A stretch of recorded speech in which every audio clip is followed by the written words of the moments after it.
karangalan.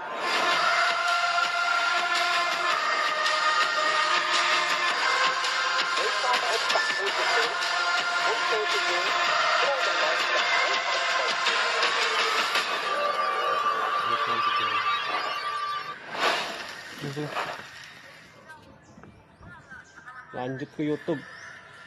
Apa gini? Google sih. Apa? Ih, kelingan anjing. The world is gitu kan? such a big place. The higher you fly, the more you can see.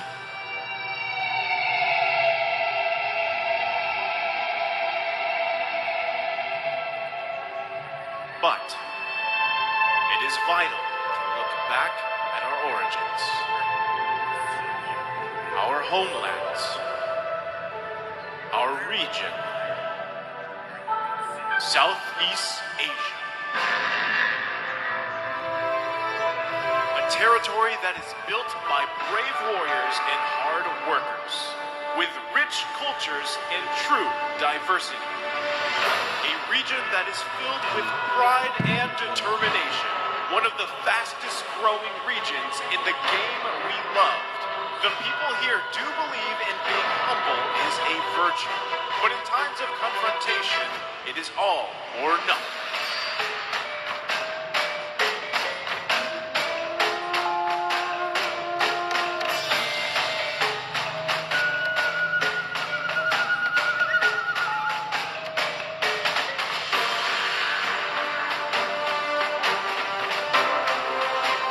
Hati-hati ya supaya cahaya matahari pun cahaya hati pun orang itu kan. Layar AMOLED kan? AMOLED.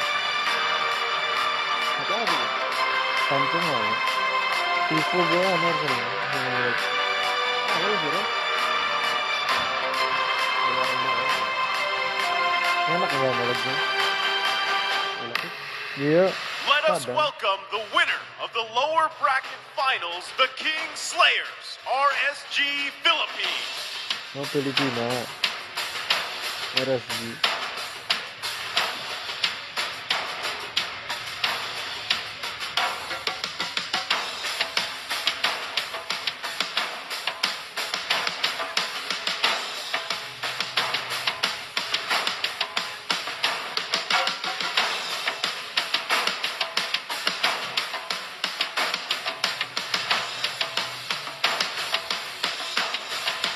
Up next, we have the King of Kings, Sang Raja, RRQ Hoshi of Indonesia.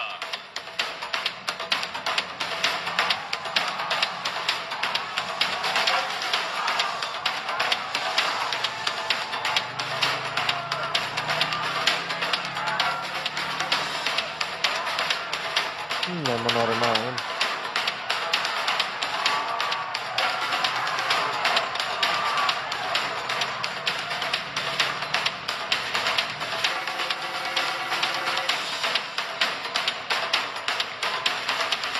They have been such a dominant force in the tournament.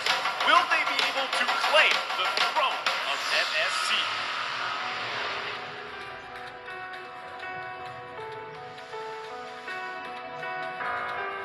It is the final showdown of MSC 2022, where the bravest contenders collide, but only the strongest will thrive. It is time to ascend and be superior. For supremacy!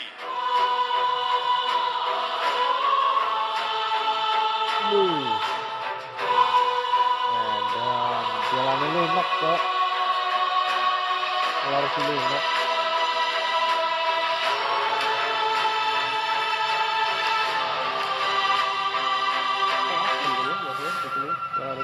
Masih emas ya, emas ya namanya. Para juaranya nih. Emas ya.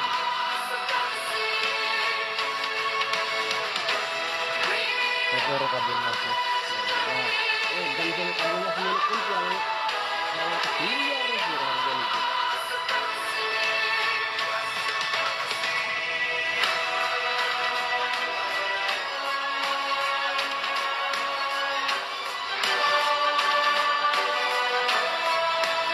Memang kalau diuji nih.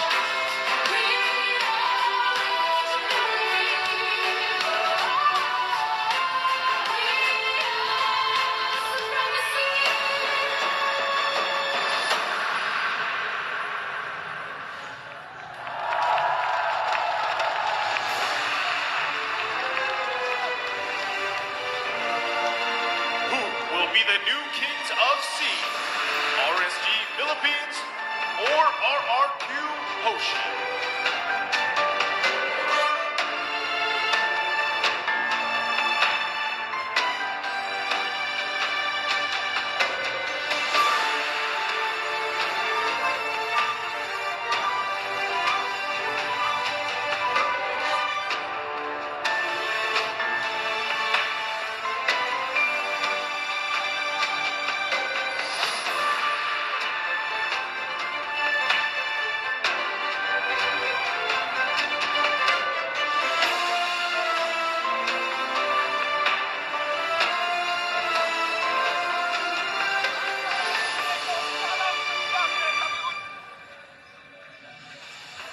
Welcome back to MSC 2022 is powered by Nonton and supported by our lovely sponsors. Everybody watching on TikTok Live, our official content partner, not to forget Secret Lab, our official gaming chair, esports charts to help us crunch the numbers, our esports analytical partner, not forgetting everybody who's watching on the official media partners, EGG Network, and as well as MeWatch. Glad to have you all here. My name is Gideon Q, going to be the host for you on this desk here on home soil. But I gotta bring in the two competitors here. Both regions are competing to be the best in Southeast Asia. We've got Mirko on my right from, I wanted to say the Philippines just to mess with you, from Indonesia and representing RRQ with the nice, the only, so handsome, Naisu from the Philippines. How you boys doing? I'm feeling great. I'm feeling great for today. We all are feeling great, I believe, right? Sure, there's this rivalry, but we can't lie. This atmosphere here at MyTech and the stakes, this is just great. Yeah, I mean, did you see the intro there, man? That was the performance. The voice kind of sounds a little familiar too, but hey, Just a bit. I'm not going to take that one. We have a match on our hands, and I can't wait to see how this all unfolds. Absolutely. With a minute left on the clock before we start the drafting, again, so much history is going into this matchup right here. MSC, and especially with a live audience here waiting and dreading to see how it is going to be. With that being said, let's bring out the two coaches, the brains of these teams. Coming in from RQ Hochi, it's Coach Feel and RSGPH, Coach G. You can see, right, from both of these coaches, they have refined both of the team's play styles. They have been ultimately a huge impact on both of the teams, especially when it comes to the draft. And in this tournament particularly, we've seen that the draft has had such a huge impact. Sometimes the games can be decided based on the draft itself. Speaking of the drafts, right, we've seen so many heroes pop up here in this tournament alone. I think it's like 60 of them. It was 60. It was 60. So what are we going to see today, right? Are we going to see any surprises? We've seen a lot of those kind of priority heroes come out. But is this the time to make those surprises, those surprise heroes come out? It starts with those coaches. It starts in the draft. Yeah, I think it's extremely important here because the last time RRQ cracked the code on RSG in their first bout, winning 3-1, they're looking to do it all over again. But RSG, they have adapted and beating Omega, getting back into this grand finals. They have to have some sort of plan to take on RRQ. Speaking of that plan, now we gotta dissect the win yesterday against Omega first, right? Because it's kind of a double-edged sword here. Yes, number one, it can be advantage for them as they have momentum now. They just got literally scraping a victory against Omega. They can bring the momentum shifted over to this game. But on the other side, fatigue. Did they get enough pressure? In the interview, they did say it, but you know, you never know. And when it comes to these games, when you're playing so much, especially at this high level, that mentality as well. How is it going to play here? Because they're up against their idols.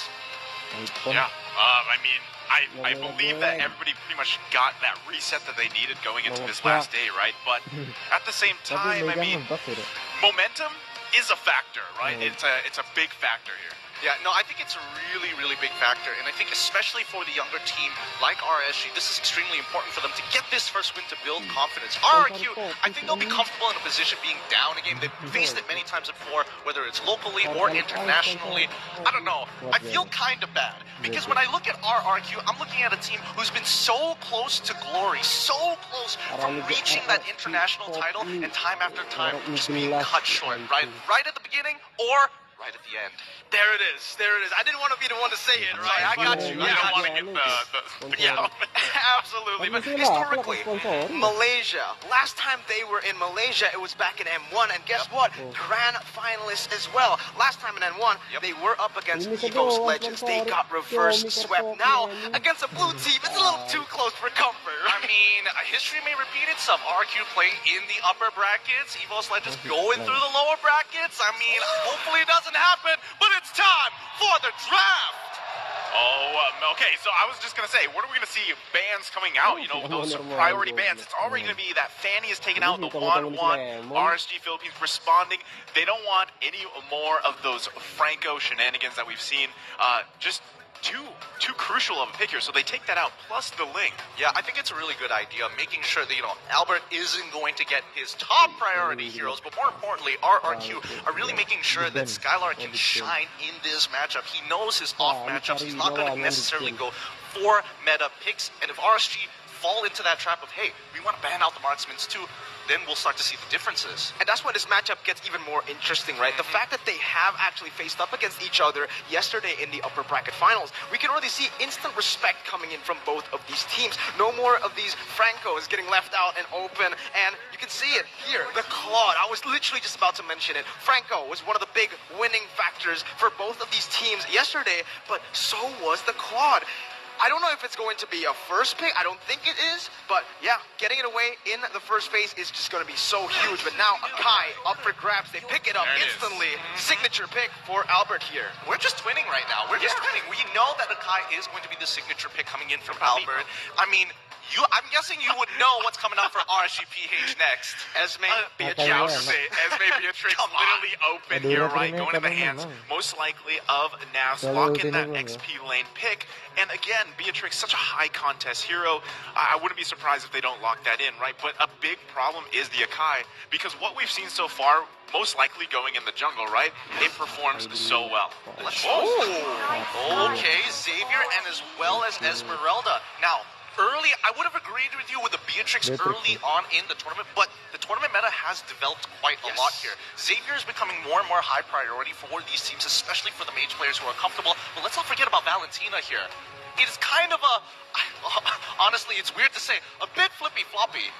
More floppy than flippy so far, right? He has, I mean, the hero has suffered more losses currently in MSC 2022, but RRQ, they decide to go for the same route. You pick an XP laner, you pick a mage, I'll go for Yeeb and Vin. Very quick response though. RSG, they know it, they want that Beatrix, and because they already banned out the Claude, it's kind of, yeah, that's the only one that's really open that is part of Eman's comfort hero pool. Your team is banned. Okay, so you have, I mean, this is pretty much comfort at this point, right? You also have some great counters here at the same time. So if in a best of 7, why not start on comfortable picks? And RSG Philippines exactly doing that. Now the matchup here, anytime there's an Eve, right, you really want to play around that ultimate, the real world manipulation. So they've got some great tools, but in terms of what you round this out, right, we can already see the second phase of this banning happening here, right? There, RSG Philippines wants to take out those gold laners. They also take out a roam possibility here in the Ruby. Meanwhile, RQ takes out Angela, right? We've seen that pop up a couple times here. Last ban, what do you think it's going to be? It's kind of tough because right now RQ... Atlas? Maybe. They don't want that coin flip factor, correct? Yeah, okay, I'm with this idea here with the Atlas pick, because again, right now, RRQ are in a really good position where they have, yes, I have a winning EXP lane matchup. I'm looking at the jungle. The Akai is great for Albert. Clay is feeling really comfortable. Now, how do I protect them? How do I round this composition out? Because I'm feeling like RCPH is setting up for a Natalia, and RRQ, they go for Cho instead. Yeah, now that I'm looking at the Cho, I actually like it more than the Atlas. Sure, Atlas is great, but up against an Akai, there can be a lot of just counter ability here. And whoa, RSG Philippines here, they pick up the Lancelot instead. After seeing that Cho ban, RRQ, they might go for a gold laner that can actually, you know, be a little bit more aggressive in lane, because they're trying to take away some of this, what's it called? Some of this punishment, pressure, early game, right? So they can actually just go for something like a Popo and Koopa, bully the Beatrix straight from the get-go, or they could go for something else. They could go for just a solid gold laner that can scale into the late game. You're smiling at me. What are you really thinking? waiting for you to say what I think you're going to say here. Don't tell me you're thinking Bruno. Yes. Okay. Yes, I am. All right. Well, I mean, We have 8 seconds here, 6 seconds to see whether or not, but it's about the pairing. It's about the synergy between whether it's a support and as well as gold laner. Let's find out right here, right now. What's it going to be? okay. Moments before it. But I do think the Grok is a really good idea to open up that map, especially if RSGPH decide to go for Natalia. You have something that's tanky, won't die instantaneously, and the Clint naturally wants to try to dominate this lane. You know, Clint, I feel like works really well with that game plan, like you were mentioning, Mirko. But at the same time, in the matchup, right? You're talking about Clint versus Beatrix here. I gotta say, you need a little bit more time on the Clint, because that power spike comes a lot sooner for this Beatrix, especially when we see that early BOD come out, already running that weapon mastery, usually the emblem. That is already going to be a big threat here. So what does RSG Philippines want to round this out here? They've got a couple seconds, and it's going to go ahead and be the Kufra. Ooh, okay. I was thinking maybe they want to go for Natalia, but I think Kufra is a lot safer, considering that, I mean, the last time we saw this come out of light, again, not exactly the best, and RQ were ready, but now that he's fresh, I think this is going to be a good game. It's a very high-risk, high-reward hero here in this game. And as the first game of the series in a best of 7, I think this is the time to go for these crazy picks. Look for the momentum and look for that confidence here. That's the number one thing. You need to build up confidence right off as we start. But taking a look once again at the draft here for you, Naisu, because for me, I actually prefer RRQ Hoshi's draft. Let's see what you think. Well, I mean, you know what I'm going to say here, man. RSG Philippines, this is comfort. It looks good. The question is light on this Kufra. We've seen it, right? Make a little bit of mistakes, but hopefully he's figured it out for this game number 1. All right, I don't know. I'll hold off on my predictions until a little bit, but put your hands up. This is game number 1 of the Grand Finals, a best of 7 between champions. RRQ on the blue side, up against RSGPH on the red. It's going to be really interesting to see how they play for that early game. But we're going to have a lot of time to dissect on what they actually picked here. Maybe even emphasize on the winning conditions for both of the teams. But I do really want to start on RRQ Hoshi here. You can really see the fans, the passion coming through here. Even during the pause, they're supporting their team. So this is, okay, this is going back to these offline events, right? This is what the chat now looks like. In person. This is what we're seeing here. Yep, hands in the air, people standing up, sounds about right. But hopefully, we want to make sure that the competitive environment is as fair as possible. There's going to be no excuses for either one of these teams to be dropping these games. It's going to be up to them. So now, let's talk about the compositions here, because I do think that RSG, and now I can talk about my predictions, because I'm thinking RRQ. I prefer compositions, this is personal opinion, by the way, compositions that are easier to perform, easier to execute with less fallback, are usually compositions that come out ahead in the ultra late stages of the game. Yeah, I think if you're talking about that, right? If you look on the heroes for RSG Philippines, you could say it takes a lot more technicalities. There we go, right? Especially I was getting to you. Thank you, right? Especially the Lancelot, right?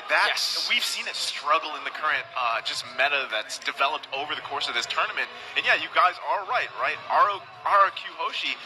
If you look at their heroes, it's a lot easier to execute. I mean, the hardest thing over there is really just trying to land that Abysm Strike, because it's such a slow animation, right? And it could be, but that's a heavy loaded ultimate too. So at this point, RQ Hoshi, I feel like they can execute things a lot easier. So we'll see how that plays out in game 1. Easier means usually more efficient. I do agree with you, but I gotta give props to RSG Philippines here because it seems like they've taken a page out of Omega's book, right? It's kind of flippy. It's kind of that late game Omega timerish composition, and I really like that from them. They are learning from every team that they faced here at MSC 2022, and they're trying to bring an aspect of every single one. I see a little bit of Falcon in there. I see a little bit of Omega up against Araki Hoshi. We all know they like these sort of compositions. Fine, give it to them. First game, we can try this. Well, I mean, you're talking about trying here, but we got to talk about the EXP laners in this matchup. It is technically a losing matchup for the Esmeralda. The Dairoth is going to continuously punish, and that's something that R7, again, very comfortable with. Can I just say, so far from both these XP laners, all we've seen is just amazing plays.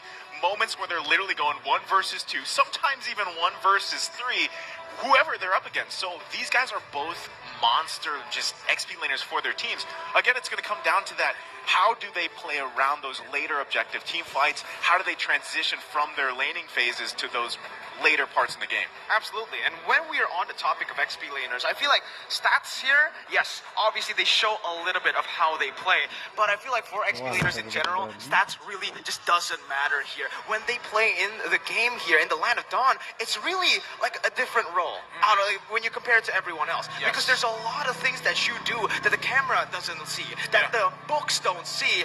Like, again, how these players play. They go all the way onto the enemy side of the map, go for these cross-map plays, and guess what? They proxy. With this proxy, they're just able to buy so much time, so much pressure off from the team, and put it onto themselves. With this, the team just gets enabled so hard. It all comes down to the 1v1 though, like you mentioned, because this is a losing lane for Nats with that Esmeralda. Yeah, I do think, honestly, I can attest because I'm an EXP player myself. The stats may not necessarily tell the entire story, right? But I have to look at what we've seen before. When RQ is up against RSG, I would say about 7 out of 10 times, we are seeing R7 being able to either control or win the lane against Nats so far. And Nats, yes, he is a very good team player, and when he needs to sacrifice, he will do absolutely everything he can. If he has to throw his body into the flames in front of the train, he'll do it for the sake of RSG. Yeah, that's actually a problem, though, sometimes, right? Because that's exactly what you guys are talking about. Not just in this tournament, but that was something they had to fix back in Season 8, right? So Nats he's a great player now. He's much more refined, but before, sometimes he has a tendency to fall back on those bad habits or those mistakes, those positioning mistakes like you guys are mentioning here, where, again, you have to think there's a lot of variables here. The live crowd going against your idols, like they say, and that could play a part here. And I think it's going to play an extremely big part. With that being said, the troubleshooting is still in progress. We still have 1 minute and 54 seconds to go here.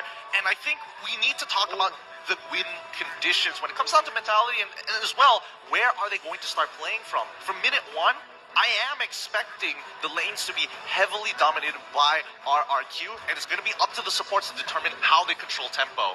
That's what we need to talk about, right? How do they want to control the game? Because from RSG and RRQ, both of these teams like to snowball, death ball, especially here. Albert on that jungle role, especially now on that Akai, one of his signature picks. He's just taking a little nap here, as you do. It's a power nap for him. But take a look at these statistics. It is insane. When you're on the Akai, when you're on these tanky heroes, you don't expect that KDA to be that high. You don't expect the damage to be this high as well. But this guy always just shatters expectations when it comes to jungling in Mobile Legends. Yeah, I think this has to be close.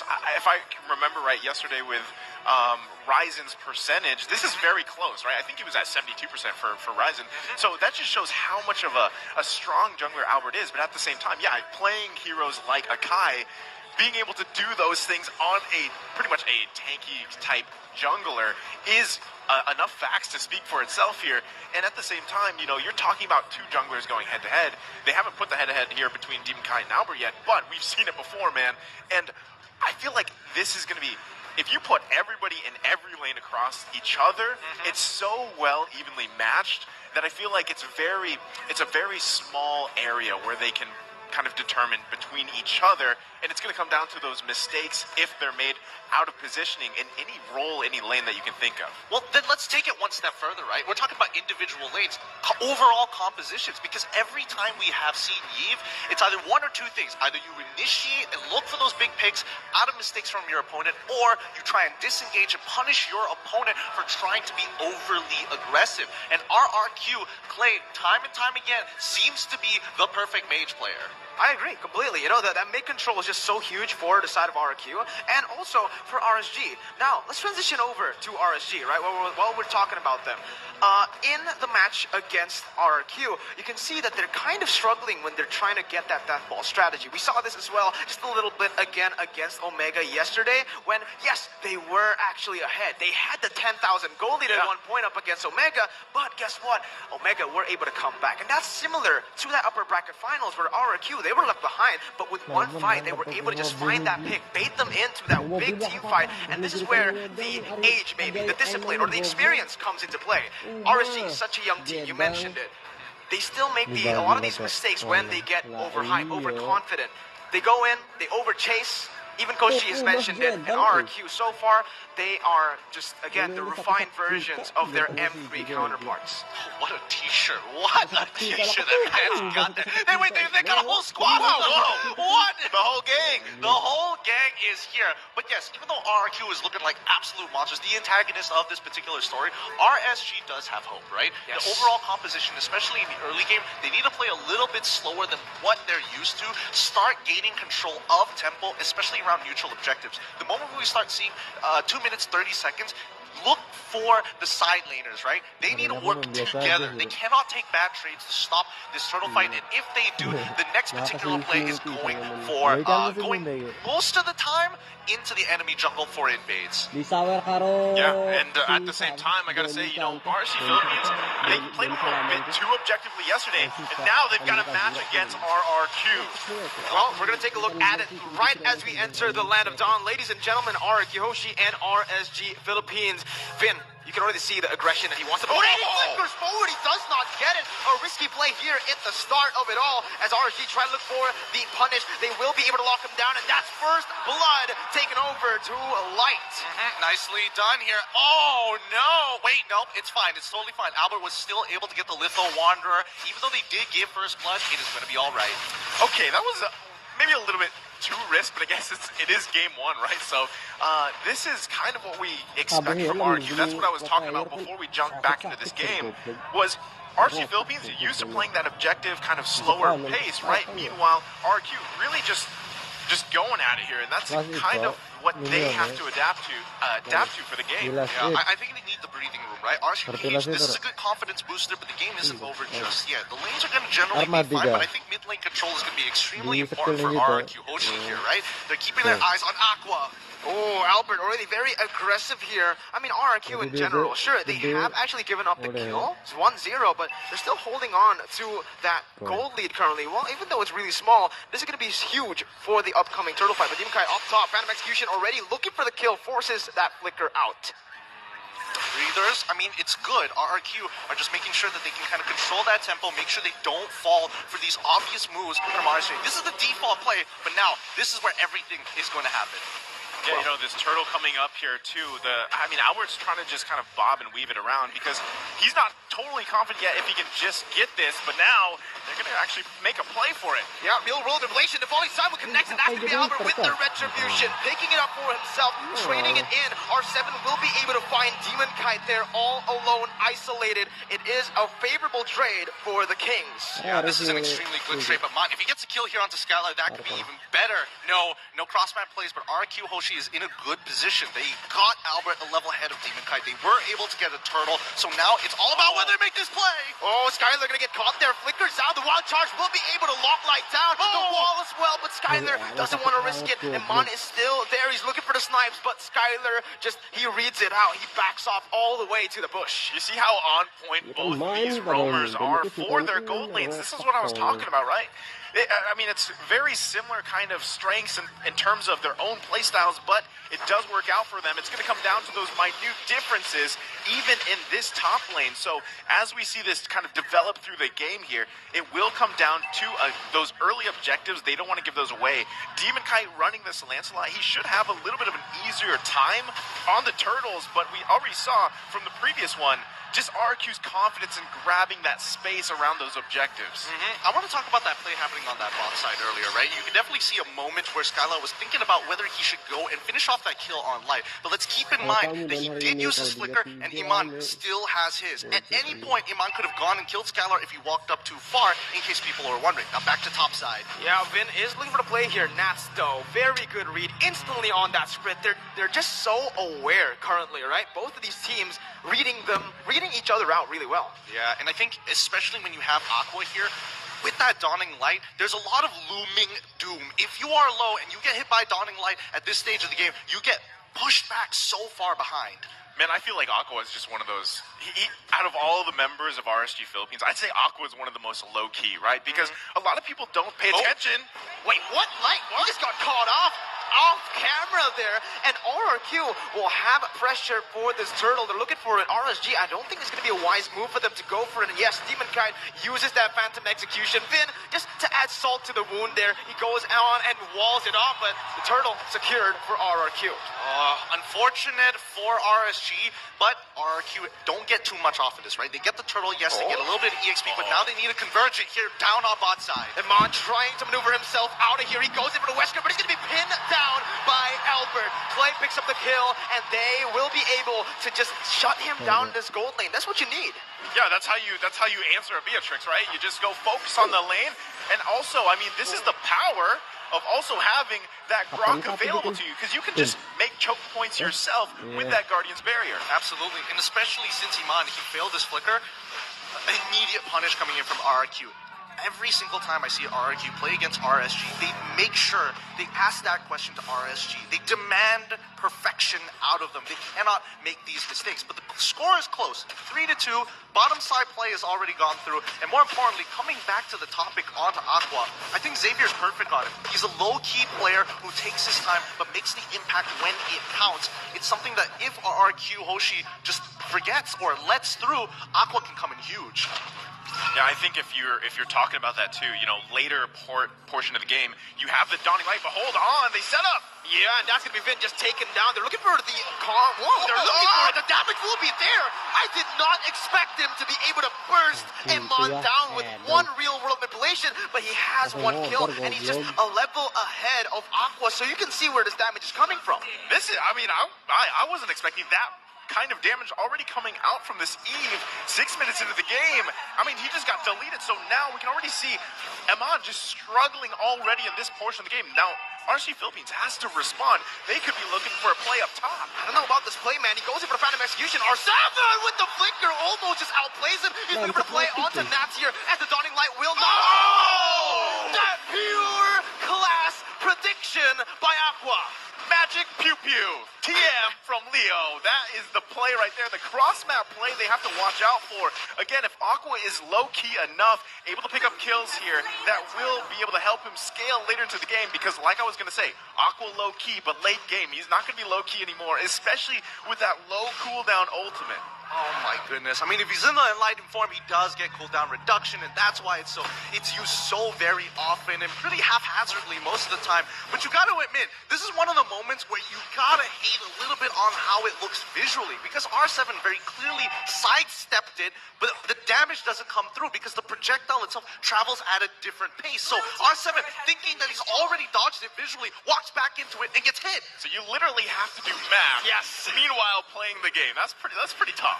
It is really tough, right? And that's why Xavier has just been such a good pick overall. And MSC, not so much because of the win rate here, but I think RSG Philippines, again, they have a very good composition to pull this off. Offense over defense. Light, he's already setting up for a play here. He is already going, Vin, very aggressively. He thought he fallen someone there in that bush, but without that flicker, that's a huge resource burnt.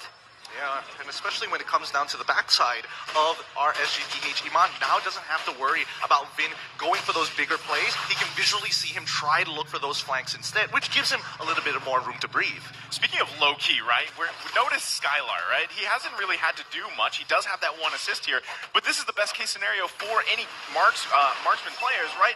He's on this clip, doesn't have to worry about too much, and later on he will be pumping out the damage as they transition to the later portion of the game. And right now, if you compare the two goal laners, Emon having a much harder time. Yeah, I think some really good decisions here from RRQ. They're focusing on these outer turns to get some early gold.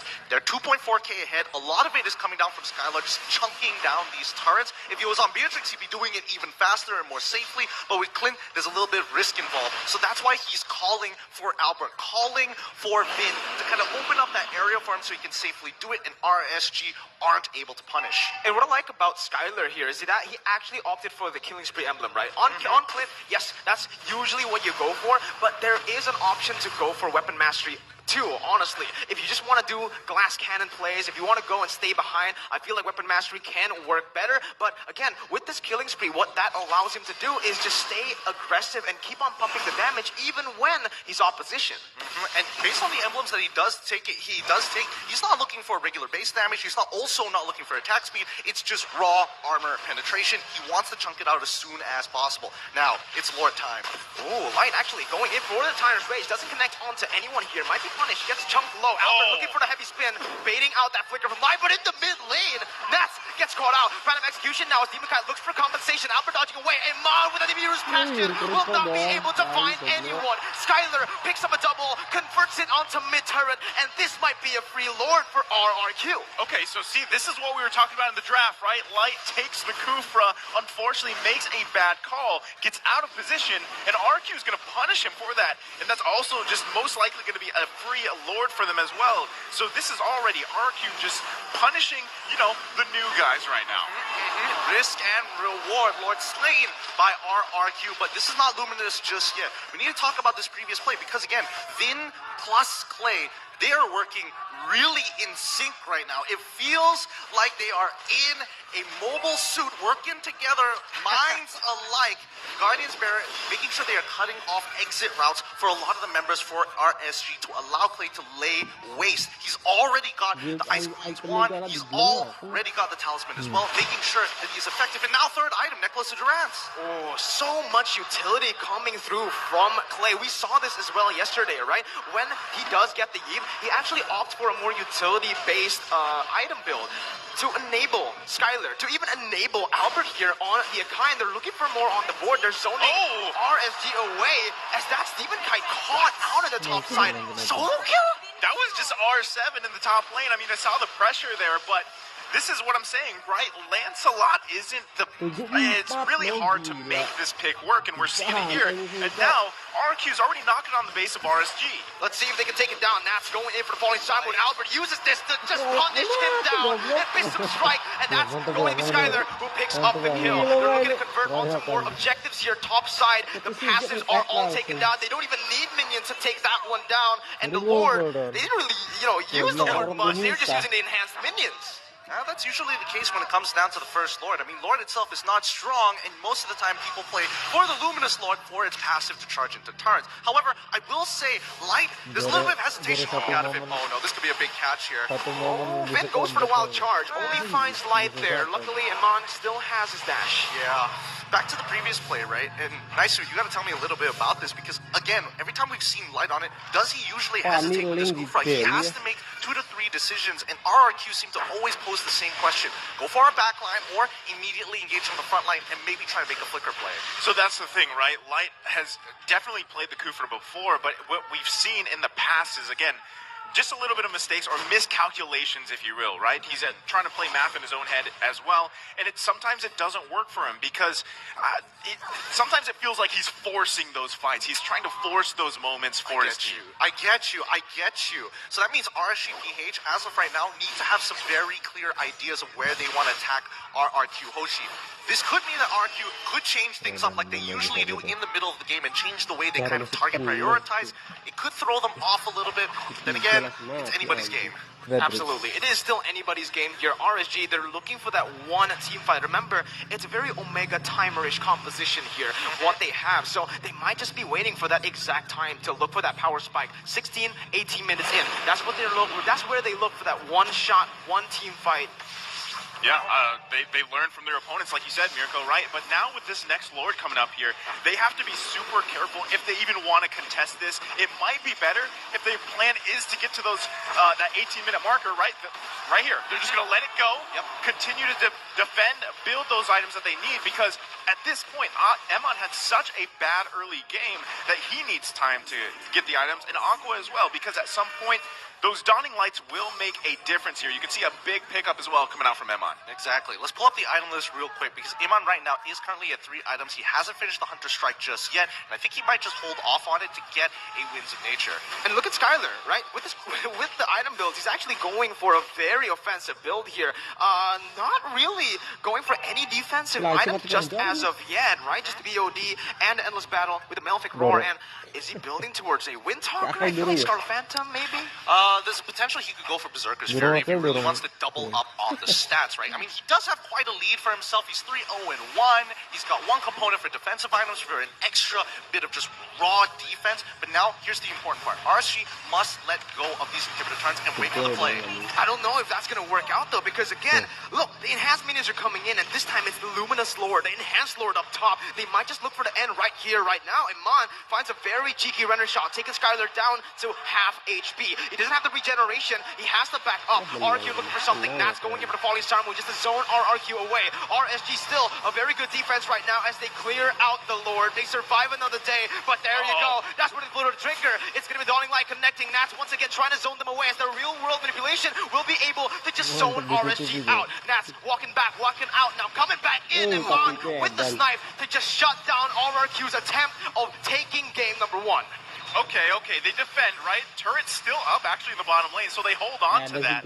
And this is now the 15-minute mark. They buy some more time here. You can see, even with this type of lead, RQ couldn't end the game there, right? But it's only going to be one mistake that comes out from RSG Philippines that would allow them to take game number 1 here. If you want to talk about what are the chances of RSG Philippines, they really have to be careful of Vin, because this whole game, Vin has been playing very, very aggressively on that Grok, and even when you're turtled up in your base trying to just defend at the crystal, if Vin so chooses to initiate and finds that wild charge, it's going to be a disaster. No, I totally agree with you here. I think RSGPH made a good call. They understand they're not in a position to completely take a full-blown team fight against RRQ Hoshi, especially when they have all their ultimates back up. So they position themselves behind the crystal. Oh, Lion having to force the flicker out of that situation. That means he's not going to be able to make a big play, but we'll see in a little bit. RSGPH, now they need to hit that 42k mark and then immediately 48.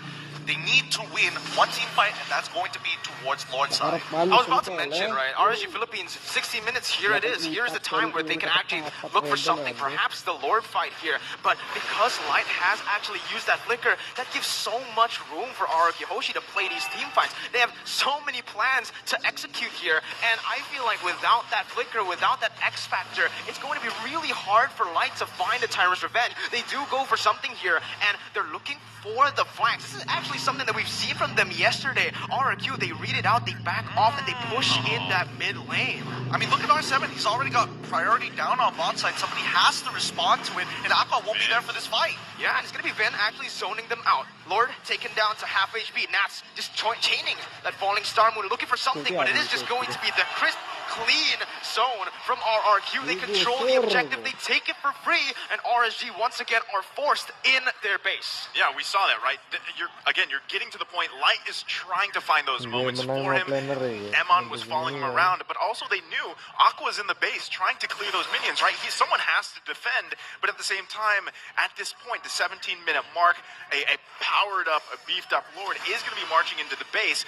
Now you have a lot more to handle in this kind of defense, because at the same time, again, Vin will be the deciding factor here. If he can find that setup here, this is going to be a tough one for RSG Philippines to defend. Well, let's keep in mind, that Light, his flicker is going to be back up. By the time the Lord actually makes it in towards our base, Light should have about, I don't know, 6 to 7 seconds left on that cooldown. This could be their moment to actually turn things around.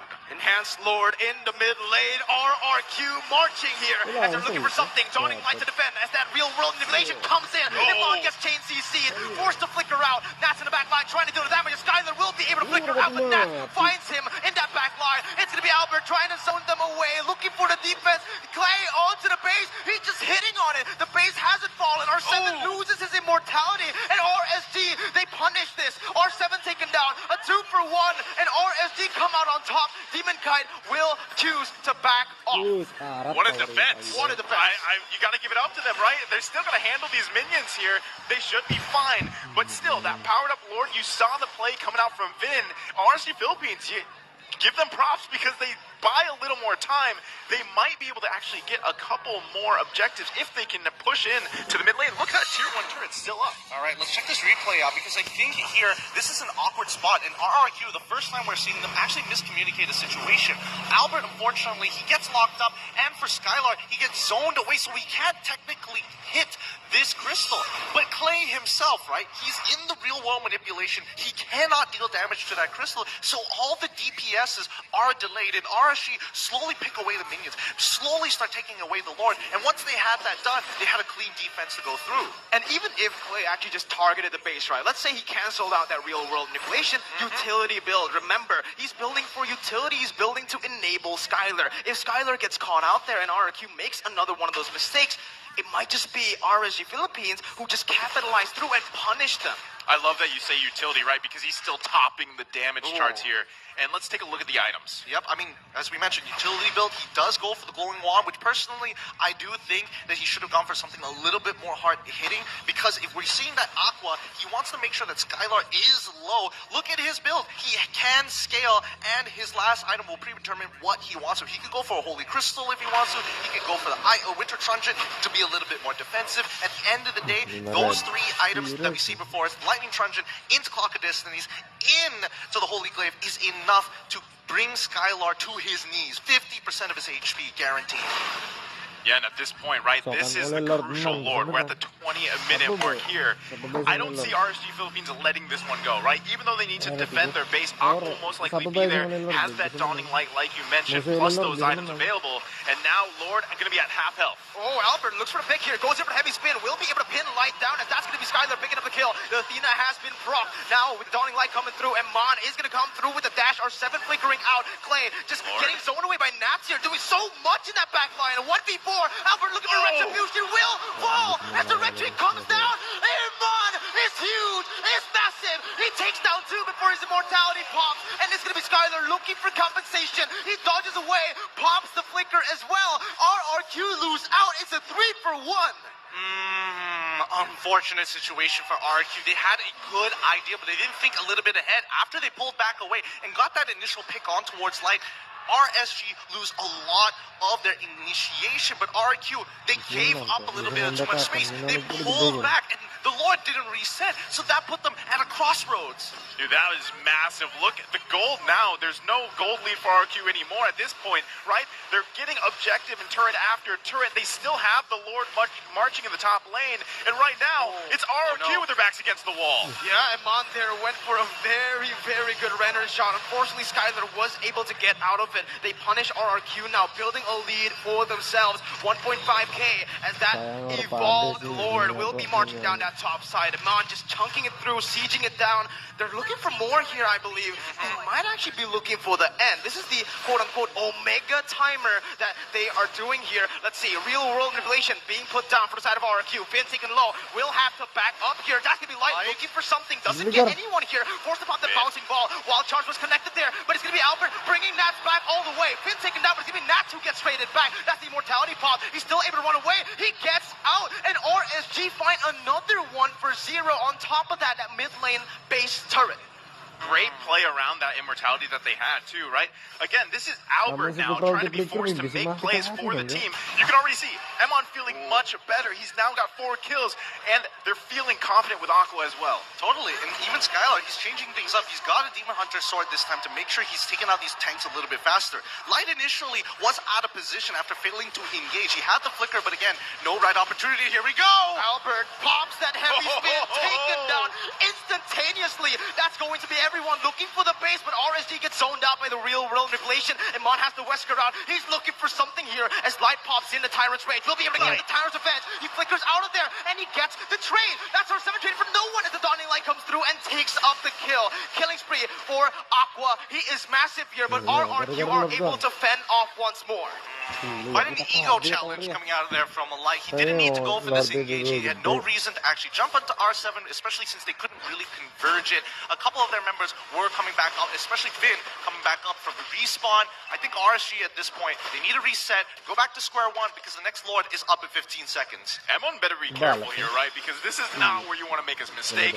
Especially like you guys said, they needed to reset. Lord's going to be up here in about 5 seconds. And at this point, right, it's still anyone's game because this team fight will really depend on who takes this one, right? And they already picked up those immortalities. Now, R7 isn't up yet, so they have the numbers advantage. Let's see if RQ can test this. I don't think they can here. Look at the Dawning Light there. He's able to take play off here. That's going to be Vin opening up the map. Going to get punished there as he looks for an opening, but will not be able to find it. RSGPH, they turn the tides of the match instantly with that one team fight. That's another evolved Lord Naisu. Yeah, and that's Flippy Toppy, like we mentioned in the draft, right? They've learned things from their opponents, and that's what they're doing here. Now the tables have turned, and RSG Philippines will be the ones marching into the base of RRQ. Notice the one item that everybody must have at some point in this game, it's immortality. Everybody is building up that goal to switch it out. I don't think, considering the number of deaths that we've had so far and the amount of time that has passed, both sides are going to be really digging deep for the economy. Even Demon Kite, he's doubling down on damage. He's not even going for the tenacity potion here. And what are we seeing there? What are we seeing there? Oh, a prolific roar coming in from Skylar once again. Actually, the Wind of Nature here. So he actually opted to sell, I forgot, either Berserker's Fury or the Wind Talker there for a defensive item. Skylar actually going to be able to get out of that Tyrant's Revenge with the flicker. Very aware to get out of that, but now with no flicker, that's a huge resource. That's what we're to play. Going in for the falling star move, gets bursted down to half HP. It is an Esmeralda, very, very tanky, still can't run away. Light charging in for the Tyrant's Revenge, doesn't connect it onto anyone, particularly only Finn. Now, real world manipulation, looking for re-engage onto Aqua. Light's gonna be isolated here. The Dawning Light connects on the 3 members. It is gonna be Light. The rest is still getting out. Demon Kai looking for the trade. Finn survives with 1 HP. Oh my goodness. RRQ, they defend, and RSG are forced to back off again. They do win the trade though. This is crazy, right? This now, I mean, both bases exposed here, but what team has the power to actually push one in and get that crystal? Because this is what we've seen for both teams, right? Just defending out of their minds. Albert finding plays too, especially to punish Light, and it's working out so well. Another immortality going to be picked up. Wow, that's, I mean, this is quite the stalemate between both sides, right? 25 minutes into the game, already for game number 1. We are not seeing anybody kind of crumbling under the pressure. RSGPH, this was their plan all along, and especially with how the early game to mid-game went, this is what they had to double down onto. Now that they're online, they can really start taking control of the tempo, and that's what they've been doing all game against RRQ. You can see this, Finn already playing it aggressively once again, trying to open up for his team, but at this point, right, I feel like Iman can burst him down with just 1 Wesker ultimate and shot. No, not a few shots, but you get what I mean here. Vin isn't as tanky as he was when they had the lead. Yeah, because 26 minutes in, right? And at this point, like you guys mentioned, it's pretty much a stalemate.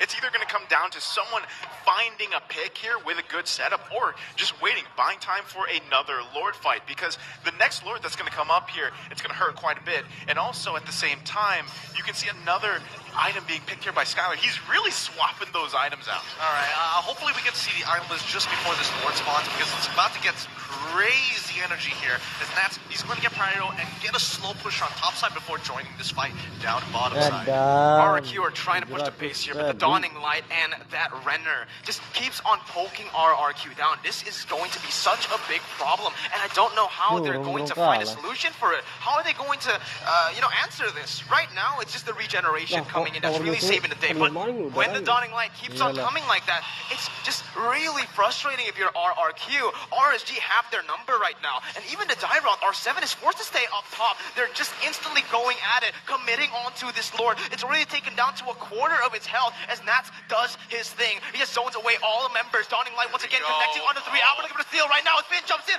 with that wall charge. Demon Kite gets it. RSG, they collapse once more. Albert caught low there with the winner's run, just still able to run away. Demon Kite gonna get taken low, but Demon finds it, just gets it there. The Dawning Light finds it. Demon with the triple kill onto Skylar. He is showing revenge. He dodges away from Clay, and Clay cannot defend alone. This is huge. RSGPH completely abusing the Savior, maintaining the enlightened form, and they find one more, a monster kill. Aqua, low key, now taking it high key.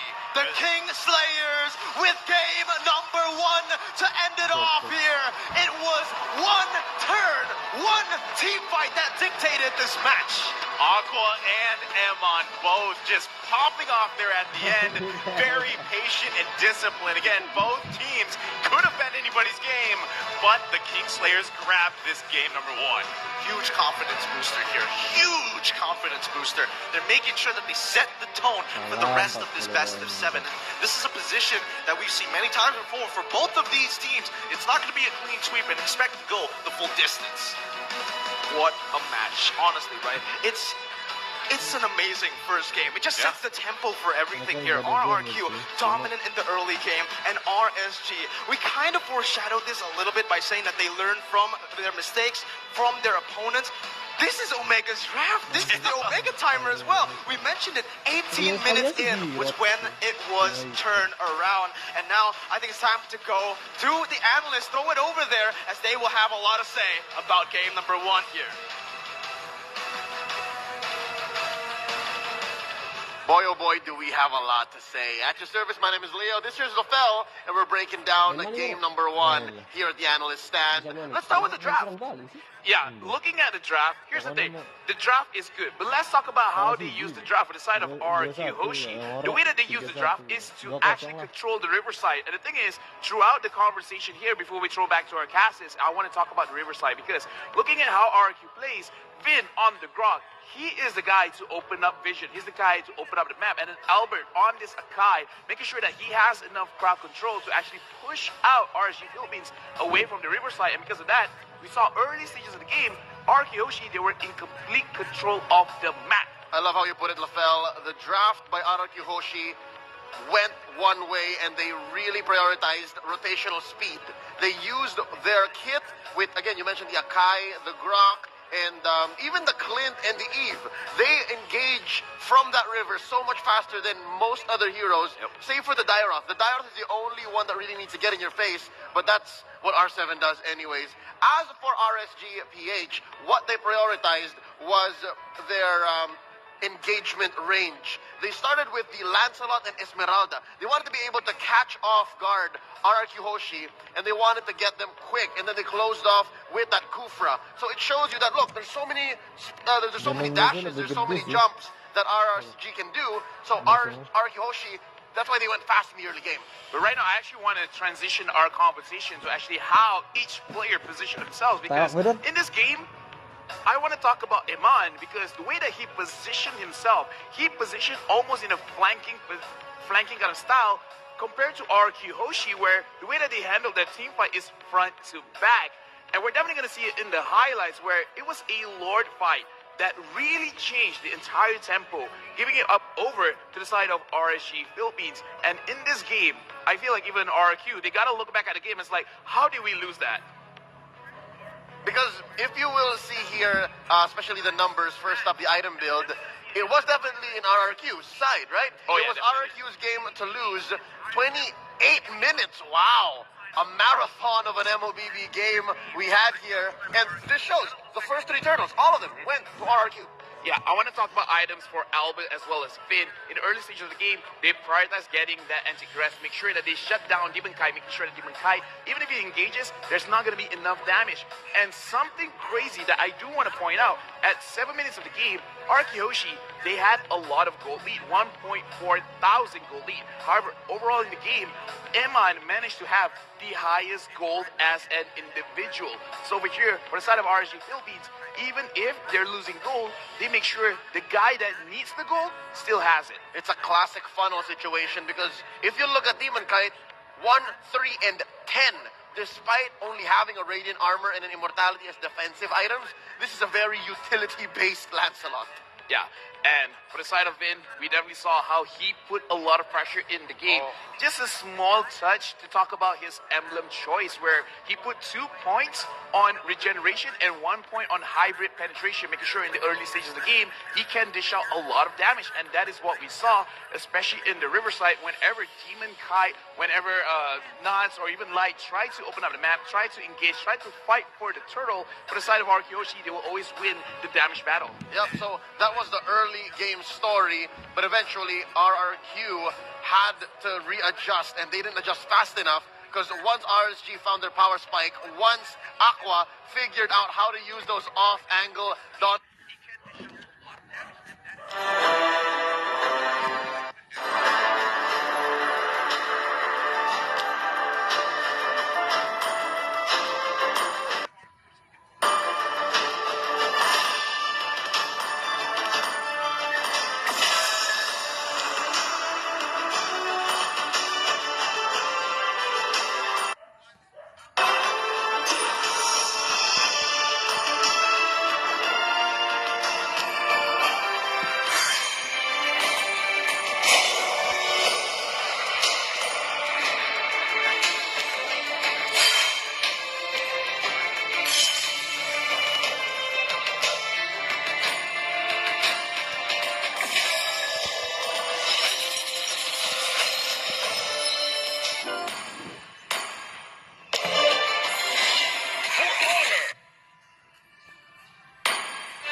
Lineup that has an Akai and getting away with it, that's something only Aqua from RSCPH can do. Check it out here.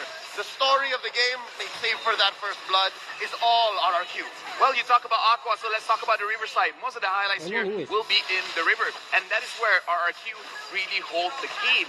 But it's also the Riverside matchup that lost them the game, because Iman, he managed to get a very beautiful bush, because here's the thing, look at Iman, he's positioned slightly on the side, and he used the bush to reset vision, and because of that, some basic attacks were missed, and because of that, he managed to dish out extra damage. After that, we see how, for the side of RSG Philippines, they control the Riverside as well, not giving enough space for Vin as well as Albert to have optimal positioning to actually get onto Aqua or Iman. That's about it in this moment. I called it ring the bell. If there's anything I learned from my short stint working with teams, it's that west and east bush near Lord that you have to hold first. And the fact that Eman went there, owned it, and then surprised R7, who had to make a quick choice, right? Do I go in? Do I deal the damage? Because I know I'm trading hard here. Eman really got that ace play. Just sat there and then definitely made the difference and won them almost single-handedly, that Lord fight, and eventually the game. Ladies and gentlemen, you guys watching at home, if you haven't yet, I believe you still can. You have a chance here to make use of MSC guest coins. Do it and win prizes. Once again, it's in the app. Get to it, make the right choice, and win good, win big. Have you guessed? Oh, I have guessed, but I'm not going to say it just yet. But for now, I do want to talk about how I love this series. That the fact that they won and lost because of positioning. It's not because of mistakes in terms of draft or gameplay. It's just that. It's positioning. Well, let's see how RRQ corrects their positioning, or else RRC is going to put them in a weird place. Let's go back to the desk. Seger tuh teman-teman. Mentalnya. Thanks to the LFL. Once again, we need the 2 Ls that make up this W to bring us this action. But again, this is not an easy game. This is just a feeler game so far. Let's all take a step back here. It's not going to be easy for either one of these teams. But hello to everybody who is watching on the EGG network. In case you were wondering, the EGG network is going to be on 24/7, especially if you are interested in esports or anything game related. Go check out their social medias. They're pretty much everywhere, whether it's YouTube, Facebook, Twitter. They've got everything. Instagram as well as TikTok. With that being said, have you guys got your Transformers skin? Have you updated your game since you've been in MSC? Come on, raise some hands here. Be honest, what'd you get? Well, personally for me, I got that Optimus Prime skin, man, and well, technically I got all of it. I got all of it. got what? I got all of it. I went for it, man. I got the diamonds for it. I used it all, and I'm luckily very, very lucky. He's a little too lucky. All I got was Grimlock. It literally says it right down here. First 10, you get Grimlock. I mean, if you get luckier than that, I don't have his luck. I don't. Yeah, this is for all the Filipino viewers out there. Sana all, man. Sana all, because I don't have any, right? And from the Philippines, I wish I had the Optimum Pride skin. Oh, yeah, dude. Optimum Pride, baby. Honestly, you can still get it though, because it's all on the way. It's still all in the game until the 7th of July. The Optimum Pride skin over. It's time for you guys to go get it, man. Get the diamonds. I bet he's just like one roll off of the first 10. He's one roll off. He's like, guys, I didn't get it. I'm not gonna commit to it just yet. But don't worry about it. Game 2 is gonna be starting real shortly here, as the teams are going to deliberate, and we need on the desk to talk about adaptations, specifically as the players are sitting up here on stage. Wait. No, that's huge. Guys. We have hit the new viewer record, the PCU record, as we have broken 2.5 million! 2.5 million on the first game of a best-of-7 series. I mean, the possibility is there for it to go 6 more games here, right? So, almost 2.6, baby. That's game 1? Let's go. You know, there's only one phrase that you need to say at this point. Boom, bang, bada bing. I thought it was going to be bada bing, bada boom. Hah? Hello to all the 2,500,000. I can't remember the number. N4 at some point in there. It's very close to 2.6, but here are your redeem codes. Take it while you still can. And if you are a fan of MLBB, well, you gotta tell your friends about it, especially if they're fans of esports, and especially if they're playing Mobile Legends, to help us hit those new records. 3 million by the end of today seems very doable, and that means you could potentially get more than these codes. There's 3 here. Get another 3, and maybe even another one. That's 9 codes in total by the end of the series. I'm not happy with just 2.5, you know? We broke the MSC 2021 record, but let's break the M3 record, right? Let's set a new standard for supremacy. What's that record? So for those that don't know out there. 3 million viewers. That's on the doable, dot. man. On the dot. 3.1. 3.1. Okay, we're generous here. We'll round it down a little bit, so it's a little bit more achievable. But I definitely think that if we can hit anywhere higher than 3.2, that'd be crazy. Especially for and it's only game 2, by the way. Game 2. It should like multiply by 2 then, no? We're obviously not the math guys here, you know, and I am, and I can tell you that's not how it works at all. Well, why don't you give us the map here, Gideon, on this previous game breakdown? All right, now, before, I mean, when we were talking over the analyst behind you, you guys didn't hear us, but Aqua, as a low-key player, seems to be very efficient and just, taking his time with a lot of these situations. But you do feel his urgency, you do feel his presence when needed the most, and especially with Xavier, I think this is the perfect hero for him. He can be felt all across the map.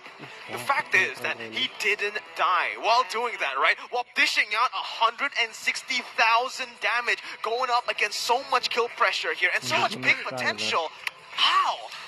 What? Okay, I want to ask you guys, for all, and maybe all the Xavier players out there, is that impressive, that kind of damage? Because we saw that, right? This is the dawning light on, what, maybe 12, 13-second cooldown, you can literally sit in your base and pop off a ton of damage. I mean, is that an impressive number for a Xavier? Okay. How are we feeling? I don't want to ruin it for all the Xavier players to make this the standard, because if nobody hits like 160, it's just like, oh man, you're not a good Xavier player, right? Dude. Yeah, man, that'd be terrible. This is an outstanding stat coming here from Aqua, and especially in a professional game that has got that long. I mean, let's take another comparison, right? Look at Iman and how much damage he was able to pump out, and he generally wants to dish it out during those team fights, and he's only able to manage 114 damage despite the game length. It's insane, right? The fact that Aqua was able to dish out that damage so well as well, and positioned so well. He was actually in the base for the most part, right? Remember this. He was actually clearing it out, micromanaging the waves while his team was looking for these Lord fights, looking to flip these fights, and he was just there supporting the team with a dawning light. Sure, we did see a lot of damage come through from that Mystic Field as well, just locking people down, but again, this is definitely not average. This is above average. This is the standard for the best Xavier player in the world right now, and it's looking to be Aqua so far, right? But look in the other side, RRQ Hoshi. Now, I feel like this is just a very uncharacteristic performance from Albert, I believe, right? Because let's take a look at the statistics that are not presented here in the previous game recap. Let's talk about Retributions, because that's what he's known for here, especially in MSC. He has such a big percentage when it comes to that success rate of winning the 50-50s, but here in the grand finals up against Demon Kai, whenever there was a 50-50, I feel like he only won once in the entirety of game number 1. Yes. Yeah, and that's the thing, right? We saw that last Lord of the game, too. It was really, I mean, he tried to get that off, and we saw that fail for him. So Demon Kai can also be said, you know, in the Philippines to be one of those junglers that is on point most of the time with the Retributions. But if you think about it, right, at that point, if you go back and look at the playmaking that was coming from Albert, it looked like he was a little bit frustrated, a little bit tilted. He was trying, this time around, he was doing what Light was doing before, where he's trying to force situations, trying to salvage anything that he could. And this is kind of what resulted in that game 1 going in favor of RSG Philippines. Well, I think we need to talk about 2 things here. Number 1, what was Light doing this entire time? Because you would imagine that, and especially from a regular player's perspective, as a support, and especially when you're playing Kufra, you're trying to cancel out as many abilities as possible. Yes. Don't allow the space to be taken by R7, make sure you zone out in, make sure you can maybe stop the jump coming in from Albert, but most importantly, stopping the real-world manipulation from Clay. Did we see that happen? Half of the time, no. So what exactly was Light doing? He was getting in front of Albert's face, making sure that he didn't feel very comfortable. So therefore, Albert has to deal with Light in his face to close that distance. But let's take it a step further. What are the micro mechanics when you're coming down to that Retribution fight? And I know, Miracle, when you play the jungle, you feel this too. When an opponent is in your head, how do they play the Retributions? Do they retribute early? Do they retribute late? And the first time, it's always late. The second time, maybe just slightly earlier. And I think that's what got into Albert's head. He's not sure when exactly he is going to have to deal with a dawning light on top of the Retribution. This just shows, right, that the players here on stage, they're humans too, and they can make mistakes, especially when RSG were just so good at playing to stall the game. That's what this composition was made for. We mentioned it during the draft. We said that this is the threat that just keeps on rising as the game progresses, and that's exactly what happened. Albert, he gained so much confidence in the first few minutes, in the first 15 minutes, I believe, by getting most of the turtles. I mean, all of the turtles, most of the lords, up until that 150-50 battle that Demon Kai won. And that's the thing, the frustration that builds on that, the fact that they cannot end the game with so many lord pushes, with all the base turrets taken down, it just keeps on building. And now in game number 1, it was Albert that we saw that hit this tilt. Who's going to suffer it in game number 2? Because after a loss in that fashion, comeback, it's huge. It's really huge on that mentality game. Yeah, and this is, again, going back on the fact that RSG Philippines, from yesterday's performances, they have the momentum. We talked about it in the first game draft, right, pre-draft. And at this point, right, they're feeling a lot confident going into game number 2. RRQ Hoshi, though, you got to give it up to them. They set the pace really early on, which came from Vin, right? Because they want to put pressure on the jungle of RSG Philippines. They really want to just play around every part of the map. And, I mean, we saw that, right, with Vin. So I'm wondering if they continue to do that for the next game ahead of them. Well, I personally think that when you're in Albert's position, you're looking to Vin for some help. But then you realize very quickly that Vin needs to actually go in front and actually look for those big engage. So he is by himself in this endeavor, and Clay is way behind him with the real-world manipulation, right? You don't have that similar burst that our SGPH has with this composition. So personally, I think one of the few changes that we are expected to see in this matchup is specifically coming in from R7, right? R7, he tried to dominate his lane. He followed up very quickly to get that armor shred for the rest of his team, and especially Skylar. But now I think they're going to prioritize him either maybe getting an Esmeralda, possibly even getting a Famos. And at this stage of the tournament, I believe that this Beatrix cannot be, you really just don't want to see the Beatrix and the Xavier together, especially when it gets to that late game stage. Now, I feel like this was the biggest problem for Araki Hoshi. Once it hit that 18-minute timer, it's the poke coming in from the Renner, from the Dawning Line. It kept on coming through, and it chunks them for so much HP. Take a look at the items. Well, we can't take a look at the items here, but you guys probably did during the analyst segment. Divine Glaive, the burst from Xavier, and the penetration. Same goes for the Beatrix here. In that later stage of the game, he was able to chunk everyone low, even Vin. We mentioned this a little bit in the game. Vin, and all the members here, they're capped when it comes to that range. Meanwhile, on the enemy team, when you have that much range, you're not even safe in your base. Yeah. Frustration as it seems. Wait, is that Yubes? Is that Yubes coming in from Total there? I'm pretty sure it is, and he's just looking away, making sure he's shining the camera. Come on, man, we know it's you. We love you. And anyways, coming back into this game, the crowd's even responding to it. They know it too. They know it. All right, but with the score being 1-0 so far for RCPH, this is the problem, the momentum, right? That momentum mentality-wise, the players, the juices are flowing. They want to continue this momentum up. So I do think that maybe with this win, they're going to take a more aggressive composition, maybe early to mid, possibly. Death ball, snowball, those are the keywords that come to mind. I mean, this is the distinctive difference in the regions, right? If you want to talk about the regions here, like I said, RC Philippines plays very good on that defensive strategy if they need to, but they can also match aggression. So going into game 2, does RC Philippines want to match it this time? Because RQ is obviously going to come out swinging, I feel like, but there is still potential because of the fact that this is a best of 7. They're like, let's just slow it down a little bit, just a little notch, where we can take a much more calculated approach, secure those early objectives a little bit better, or those later lords, because they did grab the turtles early on, right? So those are the things they probably want to think out mentally going into the next draft. I agree, and we've seen the glimpses of brilliance here from RRQ. Game number 1 wasn't a dominant victory from RSG. Sure it was, but after the 18th minute of the game, right? So we can see distinct weaknesses as well coming from the side of RSGPH. I think RRQ Hoshi in game number 2, they just want to re-emphasize on that early game pressure. Maybe just keep on pushing it through, find those picks, maybe more often this time, and pull the trigger. I feel like they were really hesitant on doing that in the base of the enemy team. A lot of the times we saw that, yes, Iman and Aqua were on point when it came to the poking game, but it was because RRQ, they opened space for them. They didn't really pull the trigger. Vin didn't want to engage inside of the enemy base, and because of that, they were a little bit too patient, a little bit too disciplined. Now, that's weird to say, but MSC 2022, we've seen it. Teams who fall behind has a lot of success when they're behind. I mean, I don't know. This is kind of sounding like Dodak. We got in the crowd. Shout outs to them coming in from home soil. But yeah, I do think if that does happen, if RSG tries to match them in terms of that aggression, that's probably going to break a lot of mentalities here, which is going to be frustrating for RRQ because, I don't want to say historically, but very recently in the previous matchup, RSG did try to actually go toe-to-toe for early to mid, and that didn't bode well for them as RRQ are very comfortable when it comes down to early to mid game control. Yeah.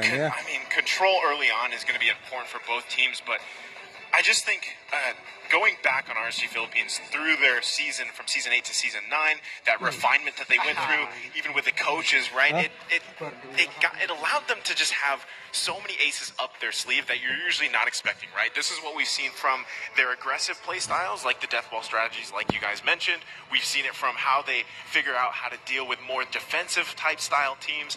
And this can also, again, come into the draft. We see a lot of these comfort heroes come out, but at the same time, they have surprised us as well. And I feel like, if anything, it would be RQ Hoshi that surprises us more. There could be something that they're holding on to. In game 2, as we are waiting to go into that game, this could be the time for them to pull it out.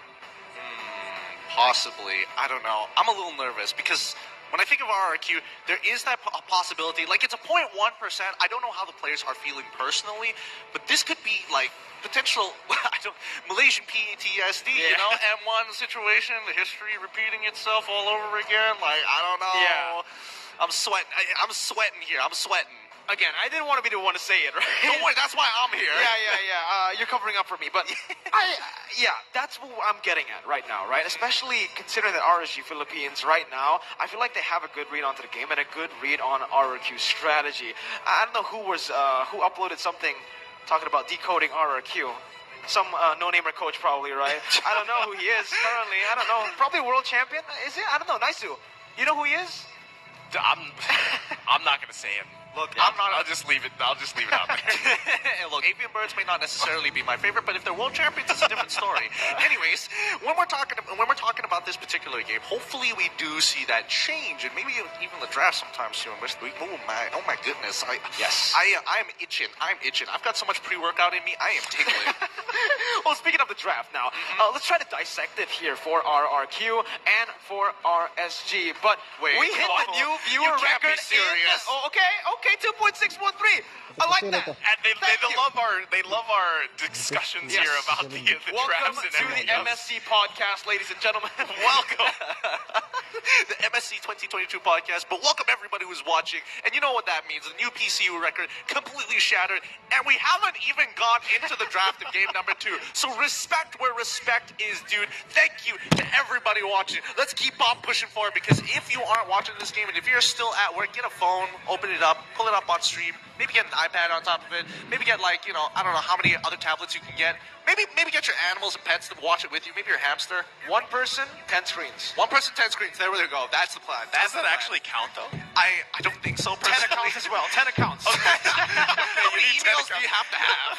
I was gonna say, you know those people that they want to get those views on those videos? I was gonna say, dude, when they open up new tabs, does it actually count? No, Right? I don't think so. I don't know if that applies here. Personally, I don't think it applies. I think, the algorithm's a lot smarter than that. We got to believe in our system somehow, some way, to make sure it works correctly.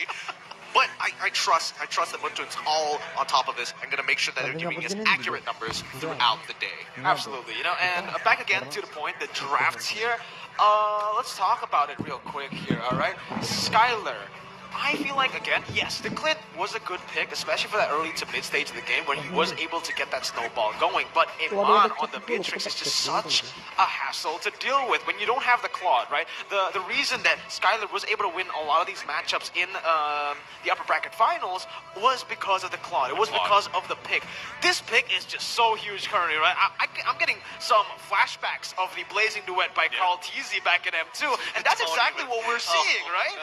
Claude is a prio pick. It's being banned down in the first phase, and that's just so interesting to me. The fact that we are developing the meta as MSC progresses. This is why it's called the tournament meta, right? People feel like they can come up with solutions, and there's not a lot of time in tournaments, right? So you have to go and double down on easy to execute, highly effective heroes, especially when it comes down to draft compositions, right? So that's why Claude is in a good position.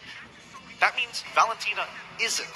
And that's the weird thing. All across every single local MPL, Valentina has had the highest win rate since, Harith since season 4, and that's a long time ago. That was MSC 2019, and I was there for that. That's one of the biggest question marks of this whole tournament, right? Valentina, high win rate, but at the same time, what we've seen so far in this tournament, whenever she's picked, it's a blunder, right? It hasn't really worked out that well for any of the teams that have taken it, and that's why we see that being open. So I would be surprised if it was any time for Valentina to find that redemption arc for herself, right, as a hero. It would be possibly this grand final match.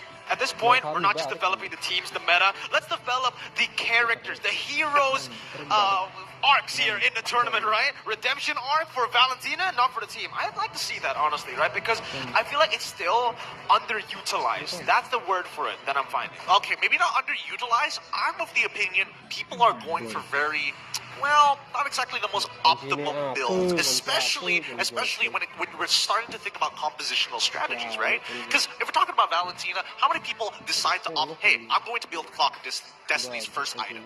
Not many people. Most would be like, okay, let's take it a step back. I'm going to get, magic penetration boots, and immediately after, go for the talisman, and then see how aggressive that I can get.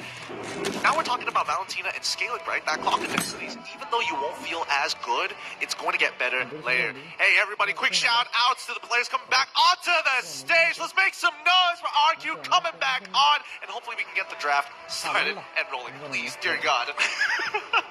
Well, we can only talk so much about all these ideas that we have about the drafts, the heroes throughout the tournament, the meta that has been pretty much established here up to this point. Because back in the group stages, man, I know, Gideon, you and I even talked about how we were excited to see what develops over the course of the tournament. And I would say we're pretty much there, right? So now we have RSG Philippines walking out to the stage. It looks like we will be starting shortly here. So I want to say, we've talked about those priority picks, right? I don't know if we're going to see one slip through the cracks because, like you said, Claude pretty much wins games just like Franco does, right? So big 2 priority heroes that probably won't get a chance to be picked here. So what does that leave open? Because also, I still want to say, I think Demon Kite struggled quite a bit on that Lancelot. Absolutely, and when we're talking about these priority picks being left open, it comes down to confidence. It comes down to the coaches here. If they are feeling overconfident, if they want to take it a step further, sure, let's open up some heroes. Franco, you want to try the Franco? Sure, we are 1 game ahead. It's very risky, but if it works, right, if they win against RRQ Hoshi, who has the Franco at hand, it's such a massive blow. I don't know here. If I was in Iman or Skylar's position, I'd be like, no, Yeah, Please no. dear Please God, no. don't give them Franco. I don't want to get hooked out of nowhere. I don't want to look at him for half a second, scratch my nose real quick, and just die. You don't even need to scratch your nose. You'd be in your screen is like an inch away from you, and boom, out of nowhere. You have the flicker ready. You are prepared for it. All I'm imagining every time you say boom is just Vin or Vin or Light hitting that hook, and as he's using the Bloody Hunt to lock you down and kill you, he's just going bada bing, bada bing, bada bing, bada bing. Time When is it gonna stop? time. Yeah, when does it end? When does it end, Gani? Calling him out right now, right here on live cast. He's way too cute, my guy. He's way too cute. God, why is he so cute? Anyways, nice. We talking about Franco, we talking about Kami. Look, a lot of personal issues going on. But when we talk about Franco specifically, I don't think that I think he's a little too risky personally for my taste to let through. And I think there's too much riding on these gold laners to make it happen. So I think maybe, just maybe, picking up a Selena. I'm just saying, personal opinion. But let's jump into the draft of game number 2. Thank God. Oh, honestly, now back at it again. We are going to see the Respect and RRQ Hoshi actually opting to go for the same route here. They go for the first pick. They don't opt to go for that second pick. RSG Philippines and RRQ, so far, it is literally the same bands coming through. RSG Philippines with the Franco band now. Do they decide to change it a little bit here for game number 2? Or do they want to just go for it? If it ain't broke, don't fix it. Well, Link. Yeah, and I would say we're probably going to expect Claude being banned out too. It will still leave some things open. But also just a little fact here. Before the previous game, right, RQ Hoshi, they were still 100% undefeated first pick, right? So at this point, they still, like you said, they take the first pick here, so that will allow them to take that priority. What I'm wondering is, do they still want to go with the Akai? Because we've seen teams kind of decide, do we take the Akai if it's going to be open, or do we focus on something else? I think this is one of the situations where okay, so RQ can decide not to take Akai first pick, which I do think is a bit of a mistake, but they are going to flex it. I'm guessing, early prediction that R7 might be the one who picks it up here instead, because they're banning out the Esmeralda, right? We're getting some hints that maybe they're going to prioritize R7. But there is a hero that was actually left open completely there. It was the Julian, right? So where is the Julian? That's a good point. Where is the Julian? Where does he come into this game? I mean, Julian's been a little weird. Right? In your words, he's been a little weird because it works better for me personally in the jungle. And there has been teams that have been able to play it well in the mid lane, but still, it struggles a little bit there, especially when we're talking about those mages that continuously get picked. And, the Eve last game wasn't even built damage. It was utility, like you guys mentioned, and you saw the damage charts. They were still pumping out quite a bit of damage on that Eve. We see the last man here, of course, going to be that Claude, not going to go in the hands here of Skylar. Like you said, they literally won games, right? So there you go. They go with the pick that we've been talking about. They lock in the Akai. All right, Akai first. RSG, I'm guessing they're going to do the same thing. They're going to pick up the Xavier here potentially, as well as the Beatrix. It seems because Esmeralda's already banned out, right? So yes, I feel like it's awkward to pick your EXP later now because there's nothing that's really safe other than maybe Uranus, and even then, still big question marks. Well, we're talking about Nabs here, right? Again, another signature Thames? hero. There it is, Yeah. the Thames. That's what I was thinking of, right? Right now, I feel like it is, yes, you don't want to see the Xavier and the Beatrix in the enemy team, but I feel like it's still too expensive to pick off right as you start, right? It's a good pick, but you need to space it out, the timing between these two picks, and build around it. The reason why Xavier usually works in these compositions is because they have these aggressive people who are playing offense more than defense. That creates the opening for Xavier and RSGPH. I really like this. Yes, we said the Tamas, but the Masha does maybe even better at going in, aggressive plays, and just knocking down that backline of RRQ. The response, though, I feel like now Beatrix can be picked up. Do you want to go for it, or do you want to go for the same strat you did in game number 1? I think this is a good read by RSG, right? They pick up the Masha and they say, even if you pick up Beatrix, it's not going to be the most fun time for you. I can still thunderclap you and send you straight back. But the question is, are they going to pick up Julian as a way to kind of play this? Because Julian still is technically a flex pick. It works well with Akai because you still don't know where exactly they're going to go. Exactly, you leave it up there, right? But they're going to lock in the Eve here. That was what I was going to put on the table. I was going to say the Eve because this is, again, a similar matchup, right? Pretty much the same matchup from game number 1. But what I am wondering, do they still go with that utility build? Because it did work out for a certain amount of time, but eventually it would have been beneficial if you had a little more punch, right, on that Eve. We saw that last pickup where it was that damage item, the going one, right, worked out pretty well, but if you have a little more damage, that could be beneficial. Now, RC Philippines, they take the Beatrix here out of the hands of RQ. At hindsight, I want to talk about this right now. Emphasize RRQ's draft. They pick up the Kai for the first pick. They go for the Eve and the Karina.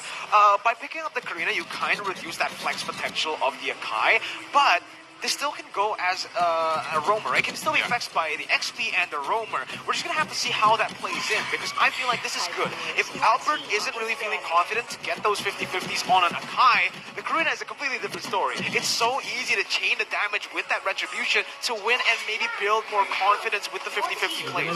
Totally agree with you here. And now we're seeing the next couple of bans, the carry coming in from RSGPH, making sure that the Masha is going to be A-OK. He's going to be all good, all healthy. Max HP can't do none of that shenanigans no more. Even for RQ, they're getting rid of making sure that the support is a limited pool. Get rid of the Angela, make sure they don't have a dedicated Wade.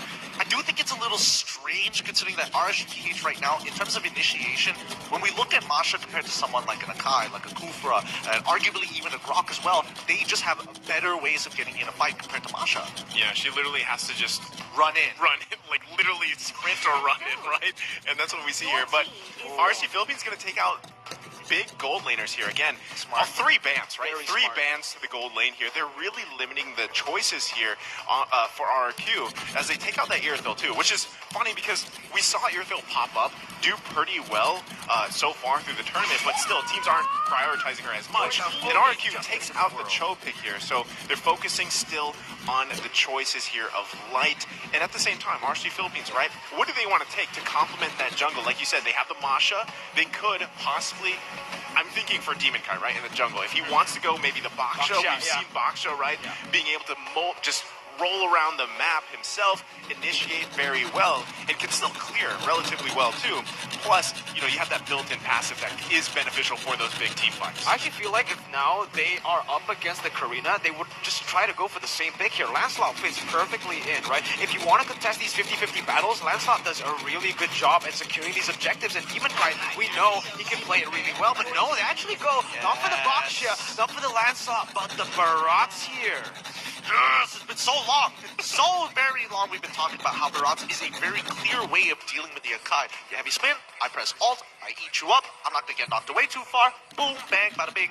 locking against the wall, you have no initiation tools. It's a very simple way, but no one really has been utilizing it other than Malaysian representatives. By the way, they got knocked out, so therefore, you can definitely see that there is a big stain on Barat, but it's good to see him back right now. Yeah, There's a big question though here, Hansu and Gideon. Who is going to be the gold laner? There it is. Brody and the Ruby pick. I really like the Ruby pick considering that they are up against Iman, who is on the Matrix here. Sure, you would usually see Masha, Barat, but I'm actually looking at Iman here because he's been so impactful, mostly when he gets the Wesker as well, right? Sure, Renner for sure, but now it kind of forces him to maybe play the Renner a little bit more, be a little bit safer on the Wesker, and that gives the opening for the Brody to come into play. That burst damage that gets everyone out. The thing is though, that late game, he falls off in terms of damage. We've seen this time and time again. Yeah, the performance on the hero alone isn't very spectacular on that Brody pick, and RC Philippines is going to lock in the Lolita here. So these guys are quite tanky, and this is going to be hard to get through that defense of RC Philippines because it's going to work so well. Even you're talking about the Xavier plus the Lolita, and just to negate a lot of that incoming damage from RRQ. I mean, negate is one way of putting it. I feel like it's more for the disengage more than anything else. It is not exactly too easy here, especially for RSG, my bad. It's not, when they are looking for these bigger engages, there's just a lot of options and tools that RRQ have to just say no. Ruby, for an example, simple way, a lot of taunts, a lot of ways to make sure that Masha isn't going to be as effective, or even Lolita. I'm looking at the composition so far, and I just really like RSG right now. Because, okay, yes, RRQ, I agree with you. They have a lot to play with, but it's all going to come down to that early game. But ladies and gentlemen, it's time to step into the land of dawn for game number 2. Let's see if RRQ can equalize or RSG can follow up with the momentum. Here we go. Game number 2 on its way. This early game is going to be a make it or break it for both sides. Demon Kai cannot lose his momentum here against Albert, who is going to be honest, Karina. You know what he's like on these assassins. Yeah, I feel like, having early skirmishing already here.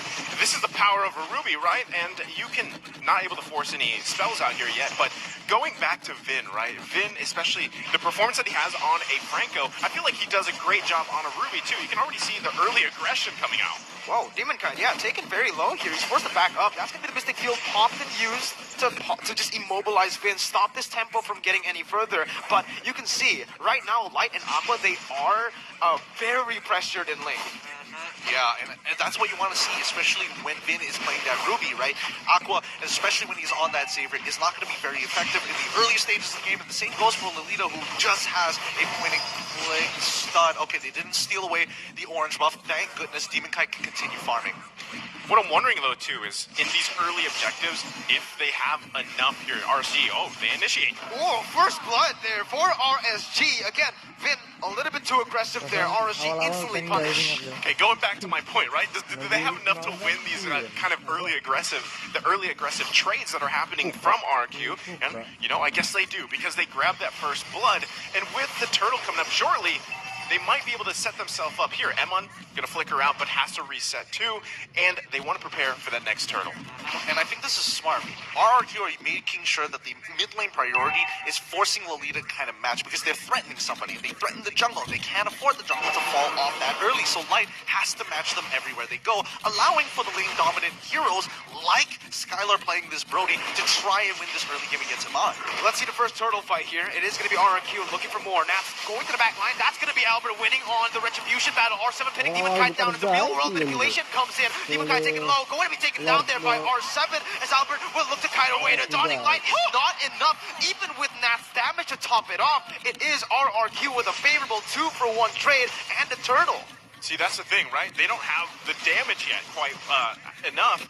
And you could see, right, this is the jungle barracks does work pretty well, but even early on, especially when you're forced to fight in that real world manipulation, and with Vin being there, it's pretty tough to win those early trades.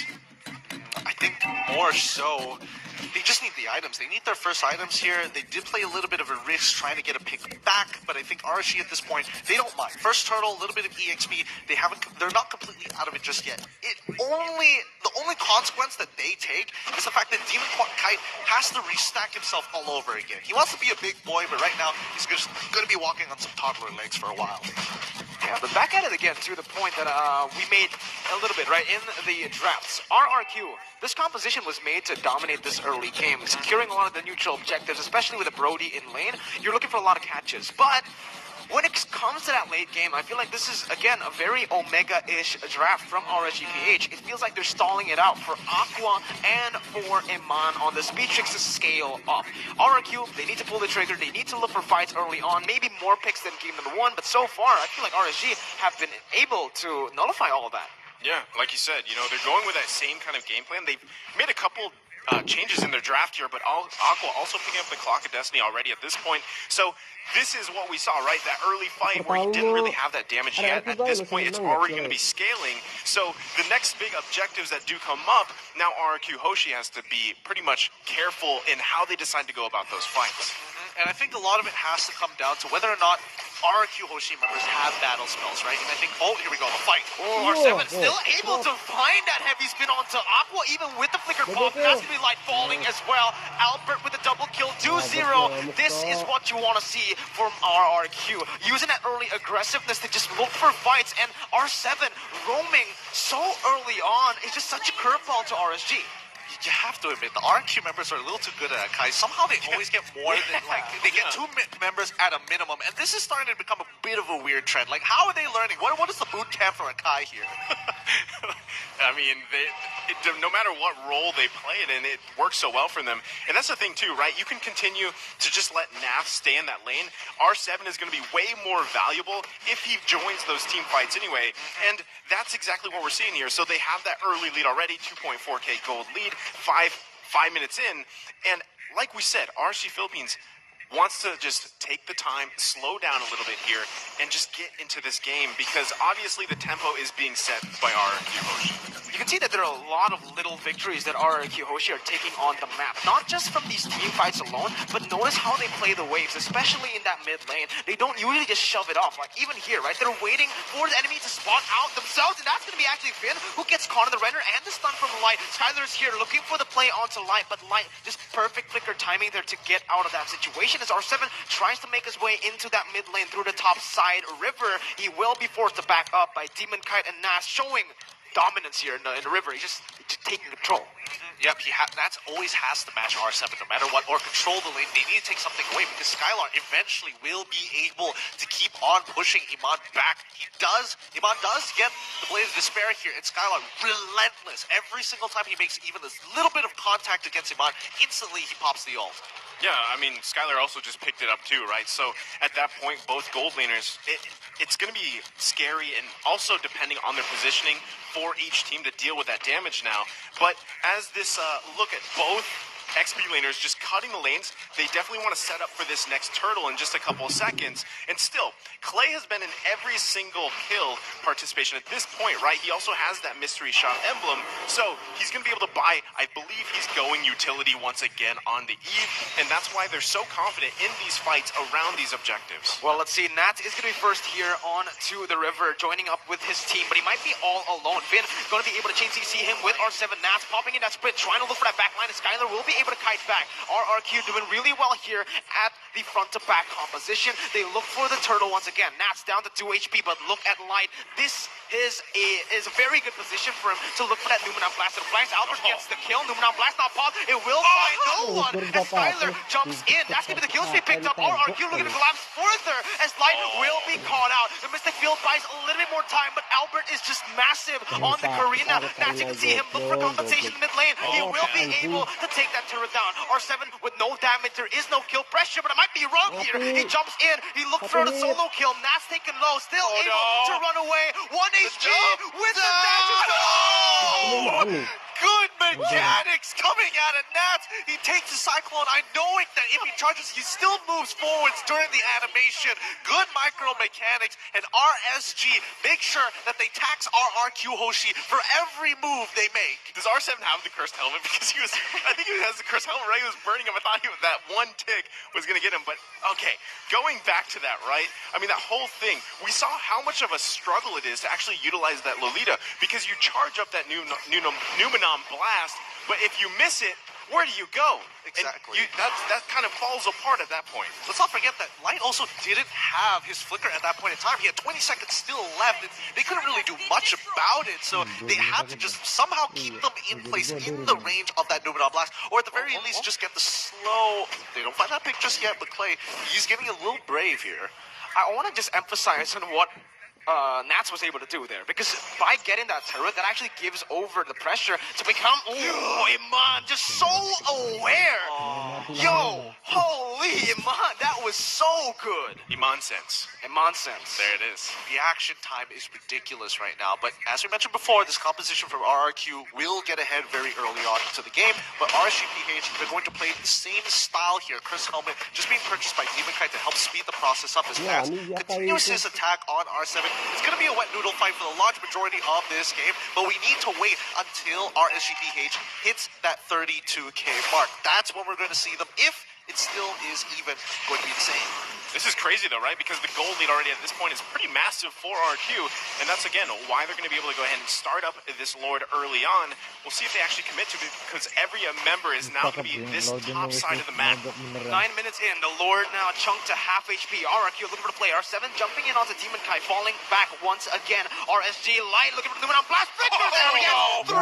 He collapses here, and boom. There you have it. Skyler trying to run away with the Tornapart memory, as the heavy spin will be able to just stop everyone. Albert looking for the play onto the Lord, but he's going to get bursted down by Iman. They look for more right here, but it's going to be a 2-for-1 for RSG. No, Beerus Passion is there, able to jump R7 low. Skyler can't deal more damage. Albert jumping in onto 4, but he's going to get caught out of the Mystic Field. He will still be able to get out. The Dawning Light comes through, doesn't connect, but RRQ losing out in that fight. The desperation coming out from RRQ. They were hungry to get one back against RSG, but they made the call. We have to pull back. We cannot afford to take another loss here, especially since Albert can't do anything more. He was too low to go in. Skylar doesn't have a front line strong enough to take the damage from 4 members from RSGPH, as once again, they tax RRQ Hoshi. So either way, right, that's still a great moment there for RSG Philippines, because they narrow the gold lead a little bit, but now they actually grab a couple turrets too, because now they're playing for space, right? They need to get those turrets down, open up the map for themselves, and they could be looking for a play here. Oh, Nats is so aggressive. Demon Kite getting the death to this welcome, just going to be spitting him out to the team. And Mon right there, Numenon blast has zoned them away, as Skyler will not be able to dish out the damage. Finn still able to flicker out of there. That's going to be the re-engage from RRQ. Demon Kite falls, and RRQ, they're starting to read, but Iman, oh my goodness, Skyler as well getting out from that. That's now going in once again, looking for re-engage, as Light jumps in as well with the follow-up. Albert dishing out so much damage onto Nats, but that's going to be the Mystic Field. Albert caught low, will be shut down. Dawning Light connecting onto 2, and it is a 1-for-1. Dear God, when does this end? When does that fight end? First off, Vin survived that fight, and then the Nats with barely anybody health left. So either way, I mean, this is, again, the point when RSG Philippines, they're continuing to buy time. Look at the plays, the confidence coming in from Amon, too. He almost has enough damage to pull those kind of Beatrix maneuvers that we're used to seeing. And this could be trouble for RRQ. I'm just surprised because, wait, the play's coming out. Mon's in trouble. Oh, and Mon's going to get locked down there. He will fall. Skyler takes the kill. The bottom side, though, look at what Nats was able to do. Okay, I just talked about confidence, right? Well, maybe a little too much confidence, because now he got out of position, he got caught there and punished. Looking at the item list so far, I mean, I can understand why. Iman does have 3 items. He's got more than enough armor penetration to really start taking down bigger targets. And since Clay was there, you might as well give it a try. But R7 playing it smoothly. Unfortunately for him, as we were talking about before, does he have the crosshair? No, he does not. However, Clay is in prime position. Now it becomes real dangerous, though, for RRQ Hoshi. Sure, they're still in the lead right now. 1.7 thousand gold lead, but again, we need to step back. Their composition works really well in the early to the mid stages of the game. If it goes to that ultra late game state again, 16 minutes in, that's where RSG find their power spike. It's baffling to me that they found so much success before hitting that Omega quote-unquote timer. Yeah, and right now, if you saw in those items too, right, Clay really starting to just get those damage items this time around. It's not the same build he played in game number 1, and that could turn the tides for them as they get to this point. He has to be able to match that damage that is going to be pumped out from Aqua too, like we talked about with the Xavier, especially late game. Now, Lord going to be bobbed and weaved around here for now. Which team decides to go in? Half HP on the Lord. This time around, it is going to be the Luminous one, enhanced one, as RSG look to find more control here. R7 looking for the heavy spin, going at it. They're going to go for it. That's going to be Albert with the Retribution. Clay going to get taken down, though. That's going to be the Numenant Blast popped and used from Light to catch Finn off. He is going to fall 2 for 0 right now. They're looking to collapse for more. Skylar will not be able to run away. He goes in for one more dash. Insane maneuvers from both of the teams. Albert gets out with 1 HP, but will fall to Aqua.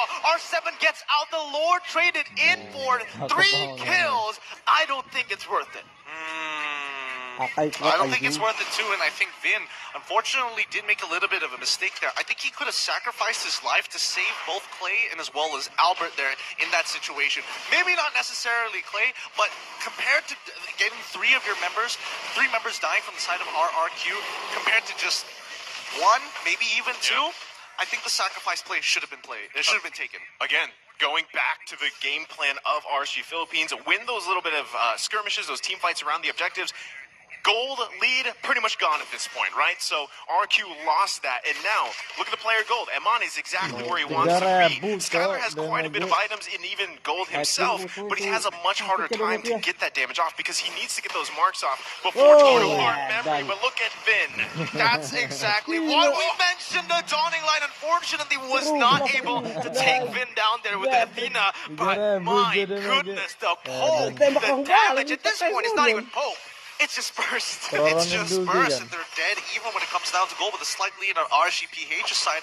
Can we pull up the items? I'm curious to see. Vin seems to be taking a little too much damage from Iman, and I'm surprised Aqua wasn't able to just one-shot him at that stage. I'm guessing right now that Vin does have a decent amount of magic resist in comparison to how much armor he has.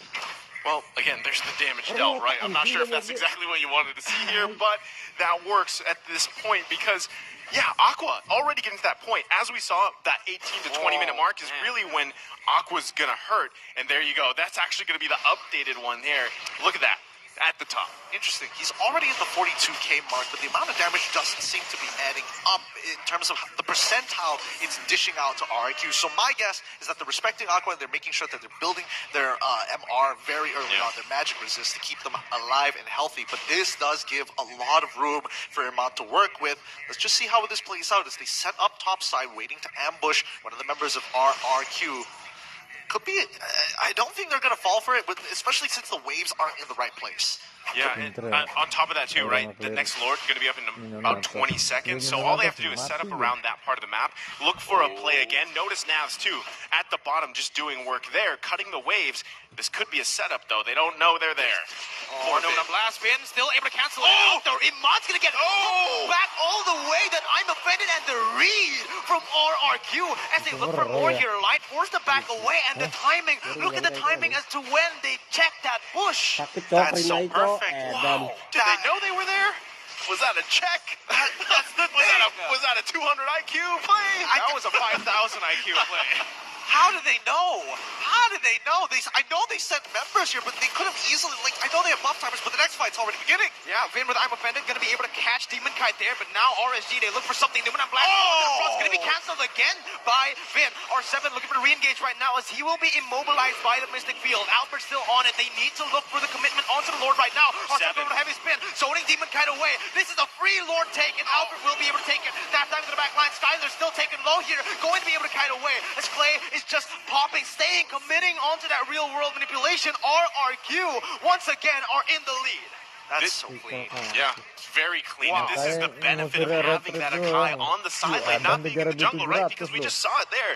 He single-handedly zoned out the members of RSG Philippines, and especially Demon Kite, right? So that allowed them to just secure that Lord. They take the disciplined approach, reset, and now they can march into the base. Okay, looking at the item list so far, you got an TQRS, you also have a Dominance Eisen, as well as an Athena shield. So it does kind of show that they are prioritizing making sure that they do have some form of magic resist. It's not coming out as much as you would like to, but we do have a Holy Glaive as well coming out from Xavier. So in terms of how much, and especially since the sub-emblems do give them a little bit of benefit, you can tell that they're making sure that Aqua isn't going to be as effective as he was in the previous game. Let's see, when they siege down the base here with the Brody, I think it's going to be really good. But RSG Philippines, they're doing a really good job at zoning away, using Iman and Aqua's damage, channeling it together to just burst down the Enhanced Lord. Now taken down, RRQ will look to find more creative ways to take the base turret down. R7 is still down below. Skylar's trying to just siege it down with the basic attacks. Yep, you will be able to take it down there in the bottom side. Top side also taken low, so they're poking it really down. Winions up top. Winions indeed, as they get 2 turrets at the base of RSG Philippines, so they're happy with that, right?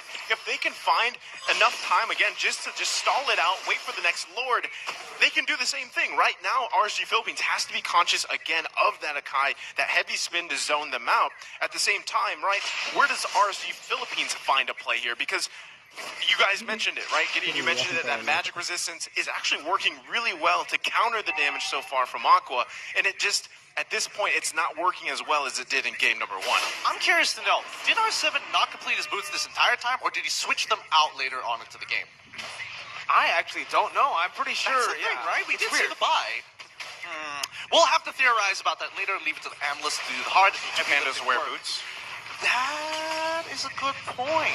That is doesn't need them. That is true. That is true. But with RSG and the way that they're playing, right? I don't know how effective this single purchase is going to affect the bigger picture here. Yeah, because again, all he has to do really at this point in the game is just zone out the members of RSG Philippines. That's literally his assignment. He's understood it up to this point, and now RSG Philippines is having to respond around that because at this point too, immortalities are off. So you pretty much have to handle that in itself. And there you go. Albert also picks up an Athena shield. So at this point, you're really negating a lot of that kind of burst magic potential. We're seeing a lot of similarities to game number 1, but this time around, RQ not as dominant in the early stage. Though, again, I want to emphasize this. RSG Philippines, it's 19 minutes in now. That's where Aqua and Iman have their power spikes. This is where they start to just turn these fights. RRQ, though, they notice that Iman is up top. They just fully commit onto the Lord. I feel like they just position themselves a little bit too risky here, and Light will be read out by R7. He goes into the bush knowing Light is there. It is just going to be the Lord taking a half HP. They just try to bring it out. They're trying to just bait it out here as RSG are going to look for more map control, especially here in the bottom side river. Both teams not pulling the trigger just yet. RSG getting caught out here as Finn will be able to open up the map once again. Demon Kai go for the Dennis. Welcome time. Finn is going to get caught. He spits him out with the damage coming through, but R7 is going to be able to buy so much time. Finn getting out. R7 taking low there in the top side. Forced to flicker out. Clay is going to get caught. No! 1, 2, 3. RRQ. They can't go anywhere. The real world manipulation was popped there, but instantly canceled by Clay. And now RRQ, they lose R7. Albert is still half HP, but they cannot look for anything here. Look at Albert. He just goes for the purple buff. It's RSG with a clean fight and a free Lord. Oh, the one angle that RRQ didn't think of. They were doing the exact same thing. They're trying to delay, but the top side, the minions are pushing into the crystal, and Aqua here to stay and defend the base. The hero, the low-key hero that RSG needs, as the rest of the team trying to take this Lord as fast as possible. Yeah, it's going to be Lord taken down. R7 looking for the pin, but the Numenon blast once again by Light going to be canceled out as R7 flickers there and cancels it away. RRQ Hoshi still getting out on this fight, but at what cost? They lose so much. Evolve Lord now, just as I say. This is crazy too, right? Because that whole time, Emon played it perfectly, right? The positioning for him to really just be disciplined enough. We are going to be taking a look at this instant replay presented by TikTok here. Look at the play. Look at the setup by both of them. Perfect setup there from Light.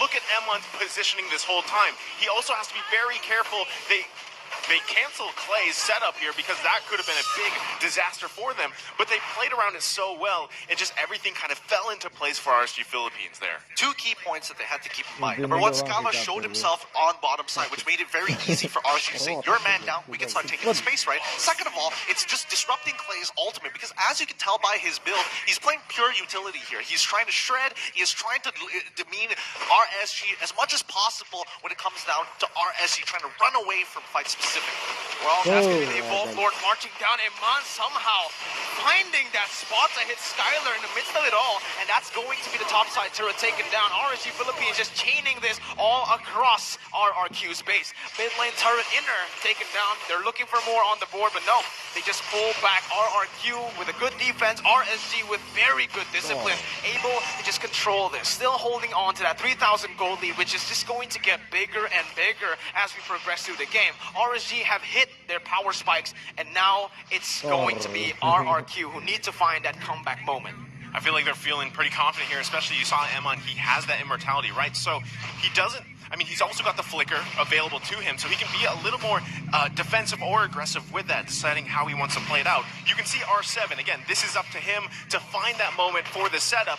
Finn is there to help with the disengage if he needs to, or he also has a flicker, I'm offended combo to initiate, but he's got to be super careful here, because even if you catch someone out, immortality is going to be popped. You still have to work around them, and look at Emin and Aqua, right? They're just pretty much in the back lane, letting Nats, Light, and Demon Kite just take the brunt of that damage. I totally agree, but I think the biggest problem here for RQ is going to be Nats, right? Because again, Skylar is continuously getting threatened here. Nobody's really able to peel Nats off of him, and when they do, that means Clay is wide open. So who does RRQ Hoshi play for right now? Do they play for Skylar, or are they playing for Clay?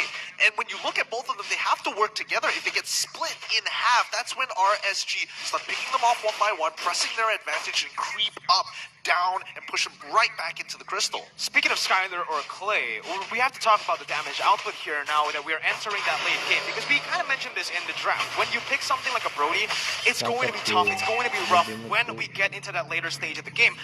If we take a look at Skylar's items as well, there's no way he's building full offensive items. It has to be some defensive, maybe a brute force breastplate and an immortality here, and there you go. As I say it, exactly right, except it's the Athena, not the immortality. Yeah, I mean, double defensive items, he's still able to kind of survive a little bit longer than he should, but he's also taking killing spree instead of weapon master, so he's not going to hit as hard as he would like to at this stage of the game.